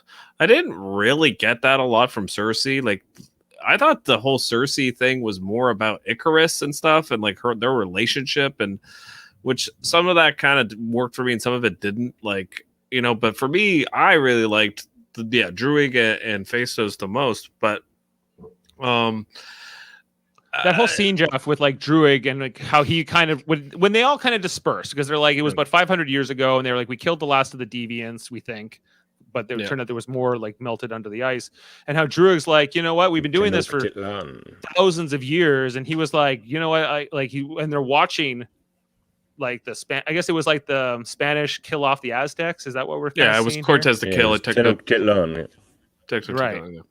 And saying like, why aren't we why are we not taking action by not and we find out the reasons is that that the Celestials are just, they want war, they want suffering, so that it will lead to more advancements and more life, so that eventually the planet will pop like an egg, right? The evolution of humanity. Well, just in terms of growth, life, like it's just about expanding the humanity. So like advances in war lead to like even things like medicine, right? And it makes like the one thing that Ajax motivations made sense, where it was like, no, we can't interfere. And when like Druig wanted to interfere, or Phasos wanted to give them an engine and stuff, and wanted to really like boost their advancement, she shut it down because she wanted to delay as much as possible humanity's evolution, because she wanted them to actually like have a life. Because if they just like gave them everything they needed and boosted everything immediately, then it would have just made the celestial egg pop faster. And so Ajax, that was the one thing with Ajax where it made sense. I was like, oh, okay, like she that's why she's interfering. Not because she's done this before too. Like this is not her first rodeo. Yeah. But and it is for any of them, but they don't. She's the only one who remembers. Right. And she tells Icarus. Why does she tell Icarus? I mean, that's a good question. They don't show us that scene. I feel like that's really missing from the story. Is like, okay, she confides this in Icarus. He said that he's known since before they left Babylon. Yeah. Is it or when they left Babylon? And like, this is ultimately why he left Cersei, but he didn't tell her. Yeah. Maybe she always tells Icarus because he's the leader of the war generals. Yeah, you're right. Maybe she always does. Yeah, he's the leader. He's the general, basically. Yeah, you're right. And so she's like the president. He's like, I think I'd be good at leading the Avengers. And they all laugh at him. He does lead a group of fighters. And then, But does he like, you're not even the leader of us, loser. Yeah. But so I think that he's like a checks and balance type of thing, where previously, if anything happened to her, he would be continuing on. It's just this iteration, right? Ajax changes her mind, and probably before death, she makes the decision that Cersei is going to be the one, right, that is going to continuing on, because she would, like, we don't know how the communication tool is passed on. Because if Icarus was the person the communication tool was given to, I think that this entire situation would be different. But because it was given to Cersei, they go down a different path. It seems like though that that Ajax chose Cersei. Yeah. Right. And so that's even in death could somehow it was bequeathed to Cersei, because she believed that Cersei was the one who would lead them to break the cycle. And therefore, it certainly wouldn't have been Icarus, but Icarus was the most powerful of them, and therefore, a lot of them just wanted. There's a scene where they're like, "Well, Icarus, you are the most powerful, so we should at least listen to you or follow you in some ways." Or at least, I have a comment about that, because I do think you're right, but I do think when she wants the Celestial egg to pop and the planet to be destroyed, she gives it to Icarus. Yeah. But when she doesn't, she gives it to Cersei. Another reason why you would give it to Cersei is, let's say it was given to Druid, right? Icarus kills him, right? If it's given to any other person besides Cersei, like, Icarus would straight up kill, and he's emotionally invested and compromised that he can't do it. He can't kill her. Yes, right. Exactly. And there's the whole scene where he goes to kill her and then his eyes won't do it, So yes, I agree with you, Jim. Well, and this is another layer of manipulation, really, from Ajax. Ajax is kind of like this manipulative parent kind of character, right? Mm-hmm. But also, like, you see, like, in the flashback where she's talking to Ereshkigal, like, around the time of Babylon, and she's like, well, maybe, like, these humans are a little different than every other civilization we've wiped out over millions of years. And Ereshkigal's like, don't get attached. Right. But here's the thing, like, this is the one complaint I have about this movie, is where is the human character where they actually connect? Like I don't see that in the movie. Like, like, they just kind of, like, they're always viewed as like these like ants that they kind of like are like, oh, that's adorable, you made a spear. Moving on, like they. Don't forget this guy and this guy. These are the only two like real that they interact with and they don't really Yeah. pretty much like there's a few times where he's like thank you and like he prays when I think Gilgamesh dies, he prays with them, and there's like there are a few moments where yes he is like the best representation of humanity to them, but where throughout all the other times they look at people as a herd, as like not individuals but as a collective. And There's a couple times where you see like Cersei even like making like contact with that kid early on in the scene, like the young girl or the young boy. Like it was mostly around the children. There was a couple of those scenes in the flashbacks where you saw like Sprite doing like the storytelling and creating the illusions in the sky. And so like it was definitely like, yes, like we are these immortal beings who live for thousands of years, and so therefore like we are sort of above them. On the other hand, we have been sort of we're fundamentally it seems like they are different people after these 7,000 years than who they started off as, at least a little bit. Maybe not. They drop hints of people they've connected with though in the past. Like Cersei walks in and she's just like, I know, Charlie, I'm late. It's because she's talking to Charles Darwin's statue, like implying that they were friendly and knew each other, and that's somebody that she really respected as a human. They said they know King Arthur. Right. Yeah, King Arthur, and also with Gilgamesh and Enkidu. So, like, they suggest Enkidu is another real person that Gilgamesh liked and had adventures with. Merlin. Well, right. That's why they knew of the I did like ebony blade. The ebony blade and all that. Like, because it's like, magic, is that the ebony right? blade? It's like, no, it's Excalibur. So they know of the ebony blade because they know Merlin and they know. Nod there. Yeah. Well, does Cersei already know who Dane is, or that his family is, and all that, or does she not know the connection? She tells him to go. Like, I think so, she's like, the world's gonna end. You better call your uncle. And her uncle's or his uncle is the Black Knight, right? He was the evil Black Knight in the he comics. That was a master of evil. Yeah, and Dane's the good Black Knight. My understanding of the Black Knight is it kind of like alternates between a good one and a bad one every other generation. Like, everyone goes bad. Eventually, every Black Knight goes bad because every time you use it, it makes you more evil. Yeah. Okay. Yeah, and so like just I don't know. It's interesting to see how they use these Eternals, maybe in other flashback scenes. Who they'll cross over with. If we get more like backstories, even Thor. Like, Thor is much younger than most of them, but they mentioned Thor in the movie too. They I think Gilgamesh says like, "Oh, I played with little Thor when he was it was Kingo." He said, he used to follow me around as a kid. Now he won't return my calls. He's talking. I want to put him in a movie. I want to put him in the Bollywood movie. Yeah, right. See, Party Thor. Party Thor, he would hang out with. Party Thor. It would have been all right. Yeah. I don't know. Like I do really like this movie, but I also like I said, I thought Shang-Chi was a more cohesive film. I thought that there was more something. I was like, I got really excited, and for this movie, there was a little bit of me like waiting for it to end in a lot of parts. Okay. Like you ever? I don't know if you guys. Maybe I'm alone on this, but for me. I agree with you, Dave. I got to a point in the movie. I was enjoying it, but I was like, I went to see it at 12 and I had to work at 4. And I was like, how long is this movie? And I got to a point, it was like almost 3:00 and I'm like, the movie's not over yet. And it's like, they're still doing like the big, and I looked at my watch and it was the first time I looked at my watch, but I was like, this has been going on a long time, and, and I enjoyed it. I liked the movie. I was not bored, but my opinion was, I think a lot of people probably were, not me, maybe not you guys, but the common audience moviegoer. Like, do you guys think got through that movie and we're like, you know what, I'm in, I wasn't bored, but I wasn't engaged either. Like, or it wasn't like it wasn't like with Shang-Chi where I didn't want it to end. I did want it to end.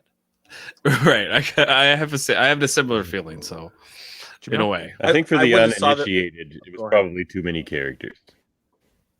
Yeah, and maybe that led to a bit of boredom because, I can't really put myself in that perspective because up until I traded them like a month or two ago, I had all these Eternals in toys here behind me, but I had to trade them. They're too good. They become the Unimind, and anyway, everyone dies.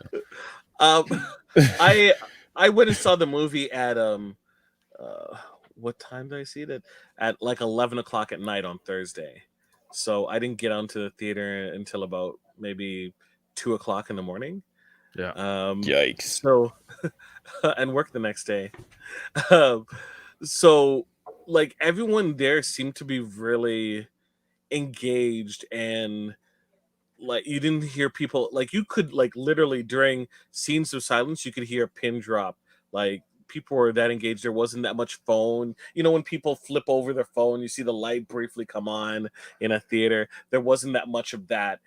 So I can't speak for everyone, but for myself, I was thoroughly engaged because it was like more and more concept that were being thrown onto the fire, the preferable MCU fire grill.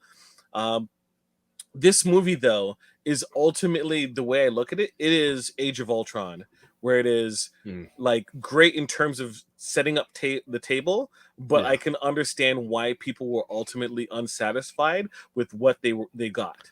They'll reference it all the time, right? And there's parts Right. of it that they'll say, "Oh yeah, I love that Thor Hulk fight. I love how blah blah blah happened," or I love that scene where everyone tries to pick up Thor's hammer, right? There's going to be elements of that are going to be referred to going forward, but ultimately people say that they don't like it, but they'll like what comes from it.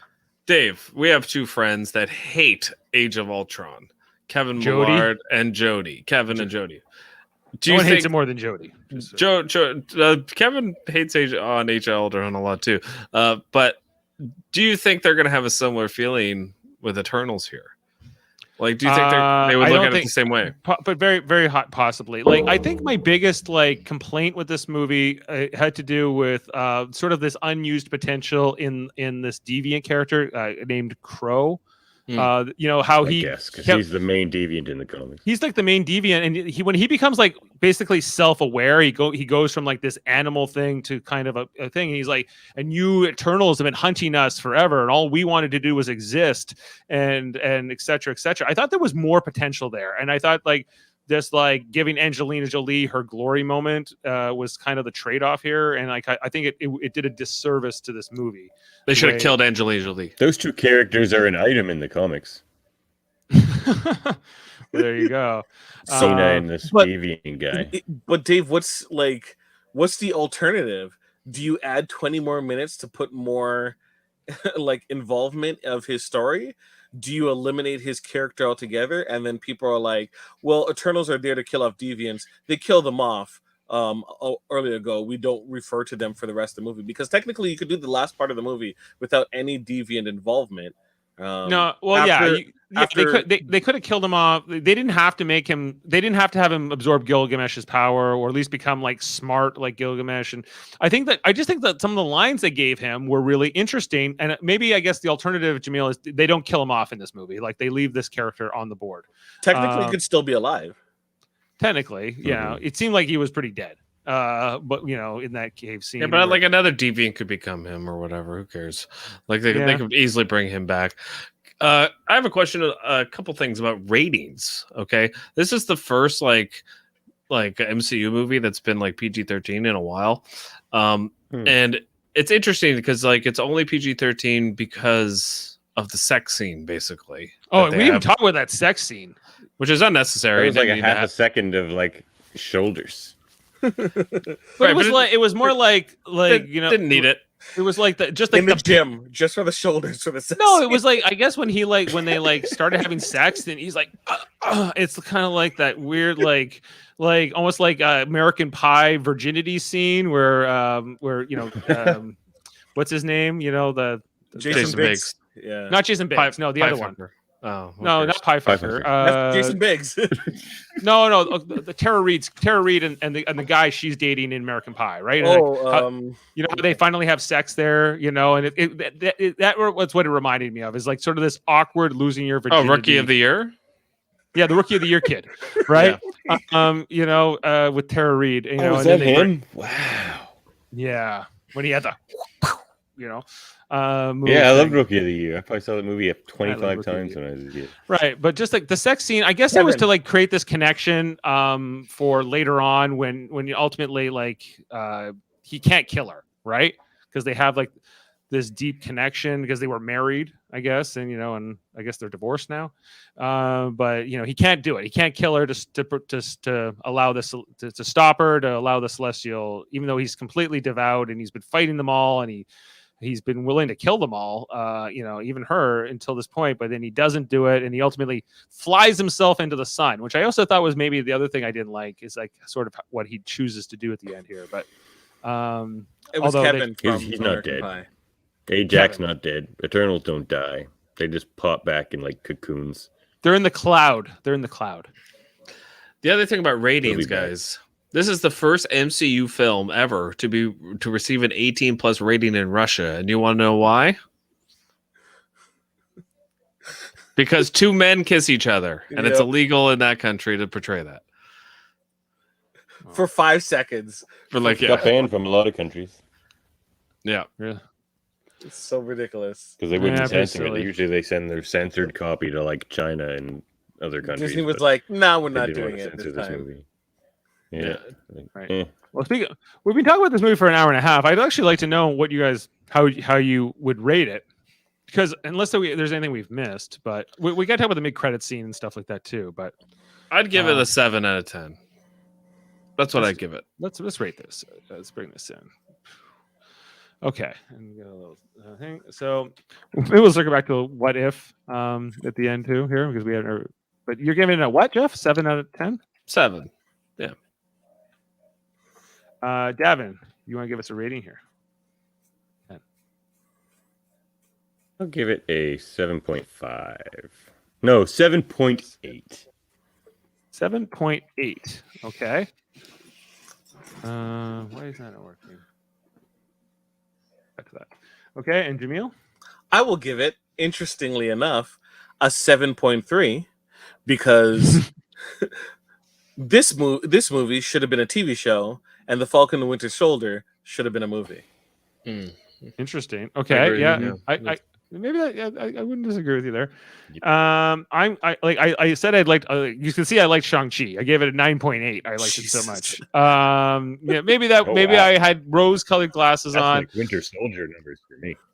I'm much lower on this. I'm about, I would say, did I like it more than Black Widow? I would say yes. So I'm gonna go higher. I'm gonna go 7. 7 out of 10. Black Widow was terrible. I am the average. You are the average. So the four of us averaged at a 7.3. And what if we had done a podcast on what if? We could give ratings there, but because I like that whole series, I probably give it like a 6.5 or something like that. Oh wow. Oh, wow. I'd be like a 9 on that series. 9. Good show. It wasn't What some if? more than Oh, on yeah. average. Like I thought it was. So 8 out of 10 for me if I had to rate that. average. I would give it a 7.5. Jeff, did you give a rating? Sorry. 8. It had 3 bad episodes. Loki's a 10, though. Giving Loki a 10. Loki was great. Oh, yeah. Loki was I still stand by my rating of glorious 8.5. purpose. I am burdened with glorious purpose. Yeah. I'm so excited for like the next season of that. I guess we have to put season 1 here for that too, right? It might be a while before we get Did it, second season. We've got so many Okay. shows coming up. Right. Just on this whole, and it just like I was seeing like the names there and everything else, and just on this whole Eternals movie, like Chloe Zhao, is that her name? She Yep. is the director of this, who's done other films like The Rider, and I'm trying to think else what we would know her from. From last year, was it something land? Nomad Lands, yes. Nomadland was hers. Yeah. I think she won an Oscar. Yep, she did. Yeah, so I thought like the cinematography of this film was really strong. I thought visually it looked great. I thought she was apparently one of the main story writers here, or she at least helped co-write this along with Ryan and Kaz Firpo. I thought that this was like very wildly imaginative and out there and different, and I think that these Eternals, and I think this celestial story is interesting, but I kind of want to see more. I think the main thing I was against in this story was I think Kit Harington was complete waste in this movie. I thought that the Black Knight was a waste. I was expecting this character to be a participant in the story, and wasn't. He was just really the boyfriend of Cersei. That was his main role. He just happens to also be a superhero, but he could have been nobody as well. He's Roddy from Iron Man 1. Yeah, he's pretty just much. there. Next time, baby. Next time, baby. Next time. Yeah, because she gives him the ring, and she's like, "It's your family crest." He's like, "How'd you get this?" And he's like, at the end, I don't want to keep secrets from you either. And then you're about to find out, and then that's when she gets zapped away by Arishem. And then in the next scene, that Patton Oswalt Pip thing. Not a fan. Not a fan. Pip the Troll is an awesome character. No, I'm sure he is. I'm not a fan of the way he looked. I thought it was. I did not like the graphics. I did not like the way it looked. It looked like seemed a bit bad bad CGI CG, from didn't yeah, like 20 years ago. Bad CG. It looked like I don't even know what, maybe something out of the Hobbit. I was stoked to see that character, though. I gotta say, I was like, I think I yelled Pip super loud in the theater. People got so excited in the theater. Who the hell is Pip?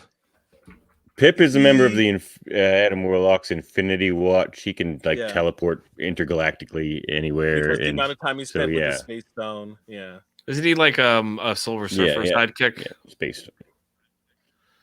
He's not a herald. He was kicking around with the Surfer for quite a while. But he wasn't a herald, though.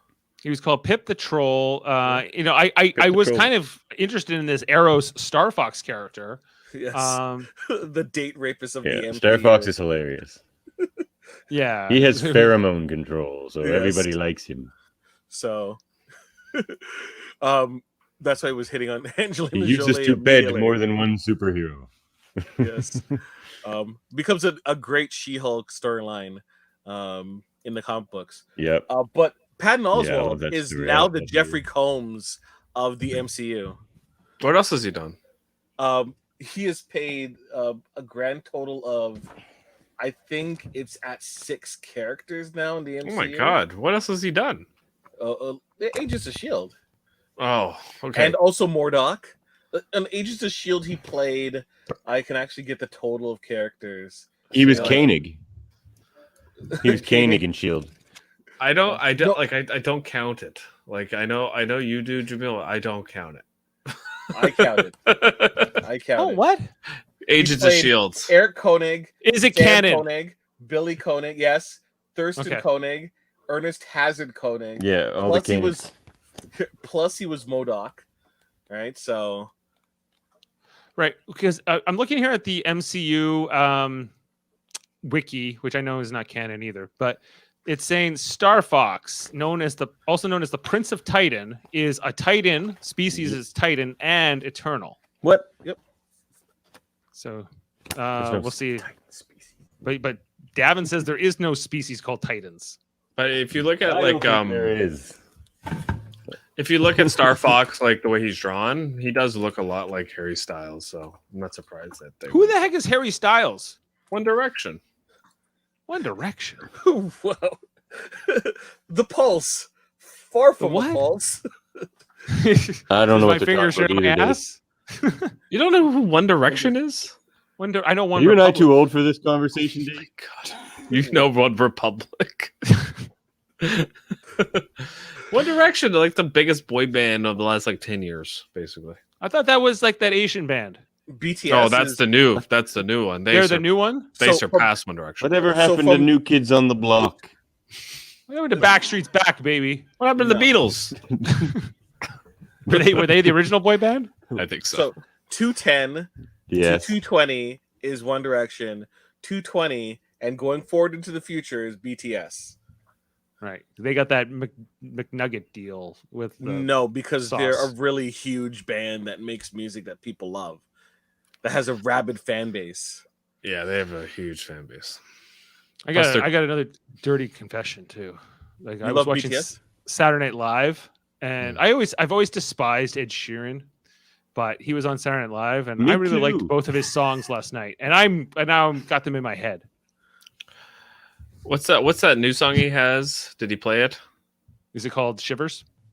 No, it's the other one. It's Graffiti Underpass or something. I thought it was No Remorse or some crap like that. I don't know. Anyway. You hear his stuff or whatever. Sometimes he's good, and other times like I don't know. He makes like dance music basically now, and like I'm always kind of like, I don't really like all this dancey stuff. But okay. It's good. It's good for if you're running. It's a good song. Anyway, You need okay. Well, Eurobeat. is there anything else you guys want to say about Eternals or this movie? I'm excited. I'm excited about what's. I'm gonna glad come they from did this. it. I came out of that movie the other night feeling like this was the most comic book movie I've ever seen not necessarily in a good way, because like I think sometimes comic books, like, they're inaccessible because they're so into their own stuff, they're so deep down the road, you lose sort of like a mainstream audience. And I felt like this was like the closest thing I ever saw in these MCU movies of something like you're kind of going way off into like this bigger, grander universe stuff that I just don't think the average person is going to want to follow. But maybe that's okay. I think that's been the strength of the MCU over like, maybe like, yeah. I just I think watching it's like what it- Jaemeel said. It's Okay, going go to ahead. be appreciated more later because it's setting up so many things. People are going to 10 movies from now. People are going to go back and watch Eternals and be like, "Oh, Yeah, this makes so much sense." Go ahead. Sorry, the song I was thinking was Bad Habits. Bad habits.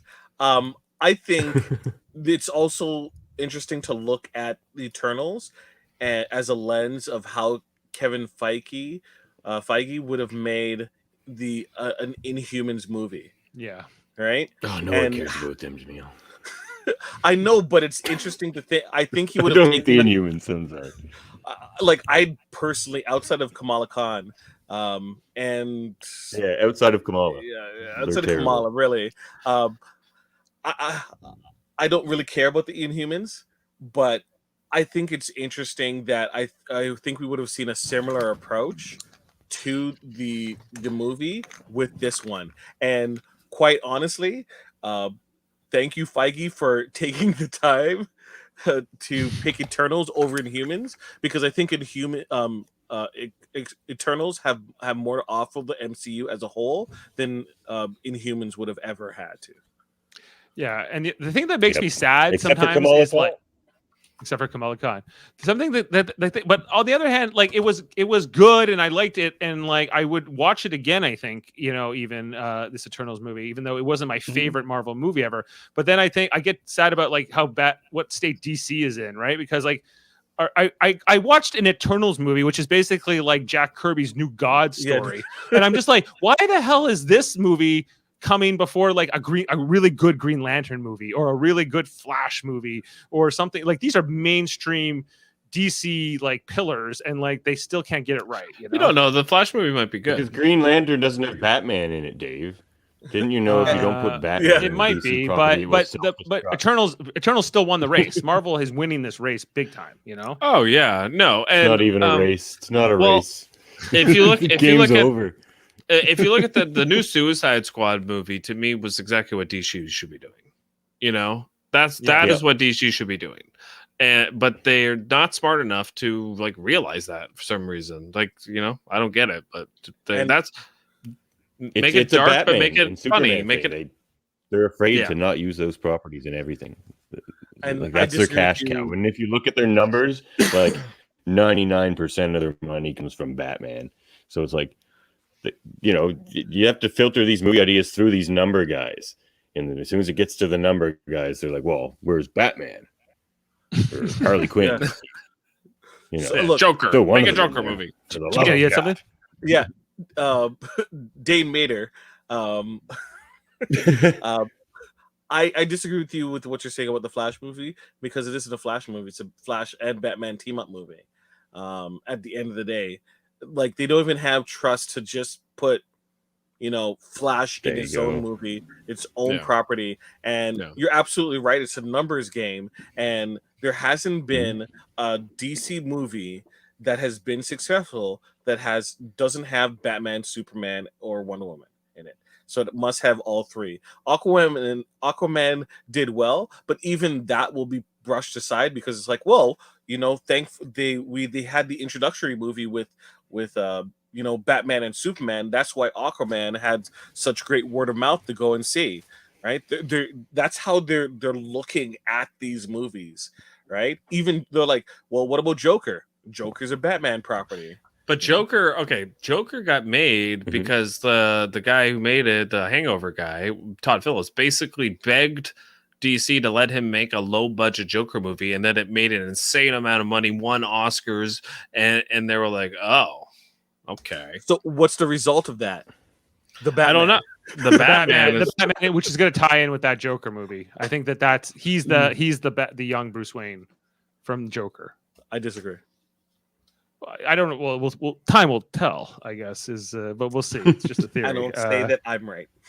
You know, it's really, we'll see what they do. I think that's probably what they will do, but I don't know. DC's a mess, and Marvel is even if this was like quickly fading. If this was like my least favorite thing that Marvel's done, well, except for What If, which I was really let down by, mostly because of the Marvel zombie story.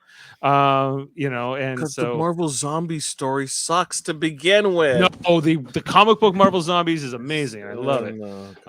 And I would have loved to have seen that done right, and they did it very badly. Really? I thought it was, you know, half decent. But if you read the comics, Jeff, you would see it. The book was better. Okay. Yes.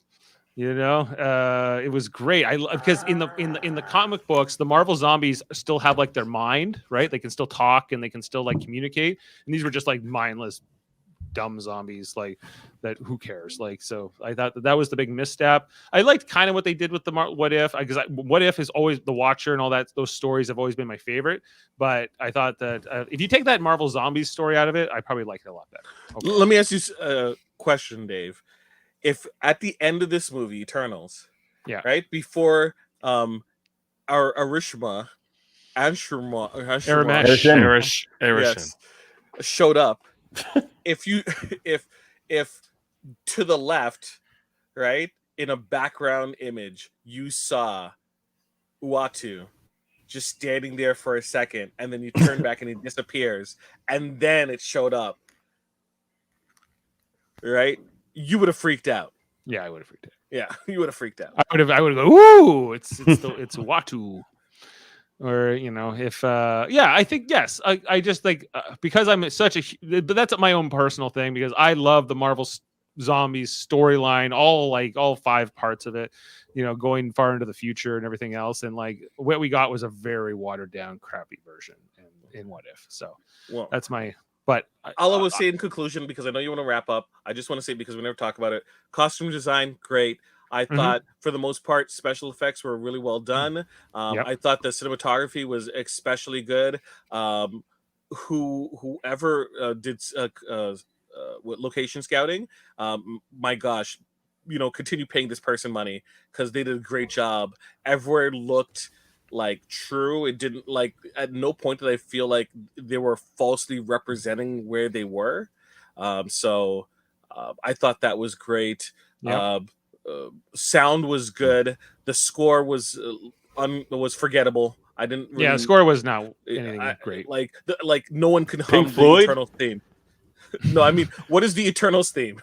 I don't know. It was done by Ramin Djawadi, who does Game of Thrones. Game of Thrones. And I felt it was completely forgettable, whereas I can at least remember hints of what the Shang-Chi theme was. Yeah. Right? And elements of that. So how the Shang-Chi it's true. I can't remember a note of the score in Eternals. Like, you know, that's a good point. Right, so I just want to touch on those things, because we didn't really talk about it, because the story was the meat and potatoes of what we were watching. I just want to make sure that we didn't miss that part. No, good point. You know, and I think that there's more setup here that we're going to get paid off. So I think my opinion of this movie might improve more, as you're saying it's like a table setting movie. Like, I guess I have to see that payoff. I think that the fact that they said that this final climax was right around the South Atlantic Ocean, which is kind of where they hinted that Atlantis is, and we're apparently going to get Namor in Black Panther 2. And we're going to get the Atlanteans, and we're going to get the underwater world, and this would be like right around where Atlantis is, right where like Aramesh, or no, not Aramesh. This other Tiamat, I guess, was this other celestial that was being born was coming out of the ocean or the volcanoes. So I'm kind of curious to see if they tie that in, and in what ways. And so I think that there's more to come here. So I think that I might. But overall, when I came out of the movie the other night, I was like, I don't know if this was the right time, the right movie, the right installment yet. But I kind of felt the same way after Age of Ultron, and I've since become much more favorable about that film because it did set up a whole bunch of things really well, and it did a couple things not so well, like when Thor took a bath and had a vision. Well, once again, the elements of his sequence was changed, so I understand. Like, you can understand why they made choices that impact the movie and lowers the aspect of the movie, but from the overall sense of it, it made sense why they did that. But it didn't do the movie any favors, which is like the give and take of making a grand, elaborate tapestry of films. As one square might not be done as well as it should be, but when you step back, its section looks a lot better. Yeah. Aren't you kind of glad they're making a Marvel movie like this, though? Just whereas it was less action heavy, and a lot slower paced, whereas like the last few Marvel movies like Black Widow and Shang-Chi were just all kind of fast paced, on the edge. Yeah, exactly. No, that's a good point. Not that that's bad, but I like that they're doing different things and they're not afraid to, still. Yeah, no, me too. I had no problem with that. My only problem with this movie was there was no human interaction, and I didn't like all the characters, and I don't, you know what, I'm not going to. There's 10 of them, and there's it's a lot to like, not everything's gonna hit for me, especially when there's a lot packed into a 3-hour movie. But overall, I gave it a 7 out of 10. I think that's a pass, and I think I don't think I'd watch a sequel. I would watch it, but like I don't need a sequel of this. Like, this is there will be a sequel. I don't think there'll be. I don't think there'll be a sequel. I think the Eternals were into other things. They'll fold Cersei into the Avengers, and the Eternals will return in other people's projects.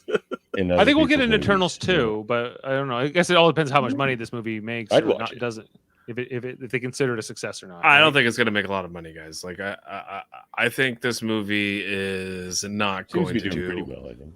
Is it? I mean, maybe worldwide, but I just don't see it doing that well in the States. Yeah, like compared to like Dune, which I watched like 2 weeks before. I came out of Dune. I was like, oh, I need to see a sequel to this, right? Well, it's a 2-parter. Yeah, but they had it. But it, when they hadn't even greenlit the sequel for Dune until recently, until they knew how the movie did at the box office, basically opening weekend, and then they said, okay, fine, we're going to make the new movie. But it was kind of like it was a will they, won't they, based on. Does this franchise have longevity? Like the numbers guys, like Davan was talking about. But I just want to say one thing about that Dune movie. It's what Star Wars should be, but is not. Like that's how I felt. I was like, this is a lot of foundation. I watched it. I was like, I think Star Wars. This is what I want out of Star Wars, and they will never do. But I was like, this is pretty cool. But watch Foundation too, Jeff, because Foundation is that new show on Disney, or it was an Apple TV actually.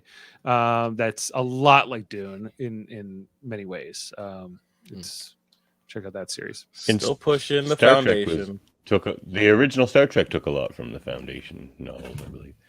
Did it? Is there Isaac Asimov, right? Yeah, it's Isaac Asimov. Yeah, and some. He took a lot from that Gene Roddenberry. Can I say one thing about Eternals though? What was the valet's name again? Hold on. Sorry, I switched pages because I like had the payoff with him. When you first meet Kingo, he's just like, no, I've been working with this guy. Yeah, I've been working with Karun for 50 years. I trust him completely. And then they're in like way later in the movie, in that crazy fight scene in the village where there's all these deviants everywhere, and Kingo blows that one's head off, and he's just like, what was his name again? Karun. Karun. Yeah, he's like, Karun, did you get that? He's like, yes, sir. I got it. Yeah, it's like you're doing this big fight. Quarters. He's awesome at his job. He gets all the footage. Karun's awesome, man. No, yeah. He got the He was job like done. He was like the Korg of this movie. He had all the funniest jokes. He was the best comic His relief. foundation. He's like For the most sure. significant human character in the movie too. Yeah, but it was mostly Yeah. all funny stuff, and so there was a few nice moments with him, but for the most part, he was kind of leading the way comedically. I felt like more so than Kamal Nanjiani's character. Mhm. Yeah, Yeah. right? Because they still have to. Who was still, like, funny. I'm still Kingo. It was funny, but It's like, Karun that was wasn't better. me. That was my grandfather, and then that, of course, Yeah. was my father. That This was is the the greatest greatest Bollywood Bollywood dynasty dynasty ever. in history. What a good scam, though. That's pretty funny. Yeah, no, it was fun. It was. I thought that there was so much great humor which I come to expect from all these Marvel movies now. And I thought it was great writing and great like chemistry with the cast. But a couple things I can nitpick for sure. Okay. Okay, guys, we're gonna wrap it up. It's 2 hours, and if we can't say it in 2 hours, then we can't say it at all. And so what's the next thing, Jaemeel? What's the next Marvel installment? You know, Hawkeye. Spider-Man. Is Spider-Man Spider-Man. not out before Hawkeye? I think it is. Hawkeye comes out first, but Spider-Man will finish Oh. before Hawkeye does. So we'll do the Spider-Man podcast before Hawkeye. Okay, so we're starting to watch Hawkeye in the near future, the new show on Disney Plus, which is kind of setting up the whole new Young Avengers, as far as I understand. And then which is they've been doing a lot of that already. And then we'll be talking about Spider-Man Far From Home. Is that what it's called? No Way Home. No Way Home. Far From Home was the second one. So No Way Home. We get more J. Jonah Jameson. I like the whole thing, the whole tie-in with Doctor Strange. I'm really excited about that movie and seeing what they do with it. So and the multiverse. We saw Alfred Molina is going to be in it, and probably Willem Dafoe, and like more multiverse madness. I'm excited for. So, And ready. then after that will most likely be She-Hulk? either probably Miss Marvel before She-Hulk. I think Miss Marvel finished. She-Hulk is still wrapping up, and then Oh, after I can't wait for She-Hulk, She-Hulk. yeah, I And think then- we're gonna have Moon Knight because Moon Knight is in production right now, and then after Moon Knight, might be before or after Secret Invasion. Don't forget about Doctor Strange and the Multiverse of Madness. Yeah, well, yeah, I don't know Ooh. when the things are lining up, so that's why I said the string of shows first. Then we have Doctor Strange in May. We have Thor: Love and Thunder in July. Black Panther in November, but that might be pushed back as Yeah. well because one of the characters got injured supposedly and is recovering from her injury. That's what's it called again? Not And the main okay. actress may or may not say stupid True. anti-vax stuff on the internet. Yes, we don't know if she actually got injured or she got injured with COVID. Right. Either or, right? And then we have the Marvels. The Marvels, that's in February 2023 right now. And then Guardians of the Galaxy Volume 3, Ant-Man and the Wasp, Quantumania, and then eventually Fantastic Four. Yes. Apparently. But we don't know when Guardians of the Galaxy Christmas special will be. So is that going to be 2022 Christmas? Which But Christmas? which Christmas? Is it going to be after Volume 3 or before Volume 3? That's the question. All right. Well, once it does come out, we will be having a podcast and we'll be talking about all that. So make sure to like and subscribe here on Super Mario Brothers Podcasting, where we talk about Marvel stuff. We also talk about stuff that's not related to Marvel. You should also check out our other stuff on Wednesdays. Right now, we have been for 7 weeks. We've been talking about Survivor Season 41, which that's all it's called. It's just called Survivor 41. We do that on Wednesday nights at 9:30, following each one. We're halfway through the season. If you like that season, check out our companion podcast that go with those. We react and cover those. Also, we did shows called Big Brother, the American version earlier this year, Big Brother USA 23, and then Big Brother Canada at 9. We're going to be having Big Brother Celebrity Edition start January, Big Brother Celebrity 3. So lots of Big Brother here on Super Mario Brothers Podcasting. And then also check out our back catalog of things like even we talked about the original Tiger King. I'm hoping to be able to do a Tiger King sequel podcast once that drops. As well as we've done The Serpent. We've done Westworld. Jeff and I talked about the whole third season of Westworld. That was one of the first things we ever did here.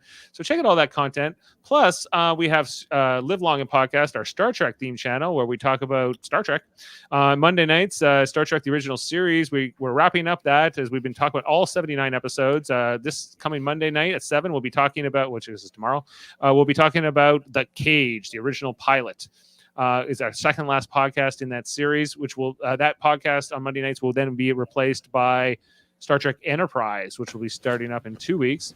Star Trek Deep Space Nine at 9 every Tuesday, usually at 9. We talk about a new episode of Deep Space Nine. We've been watching all those ones in order. We're into season 4 right now. And Jeff, what do we coming up this Sunday? It's that one. A session,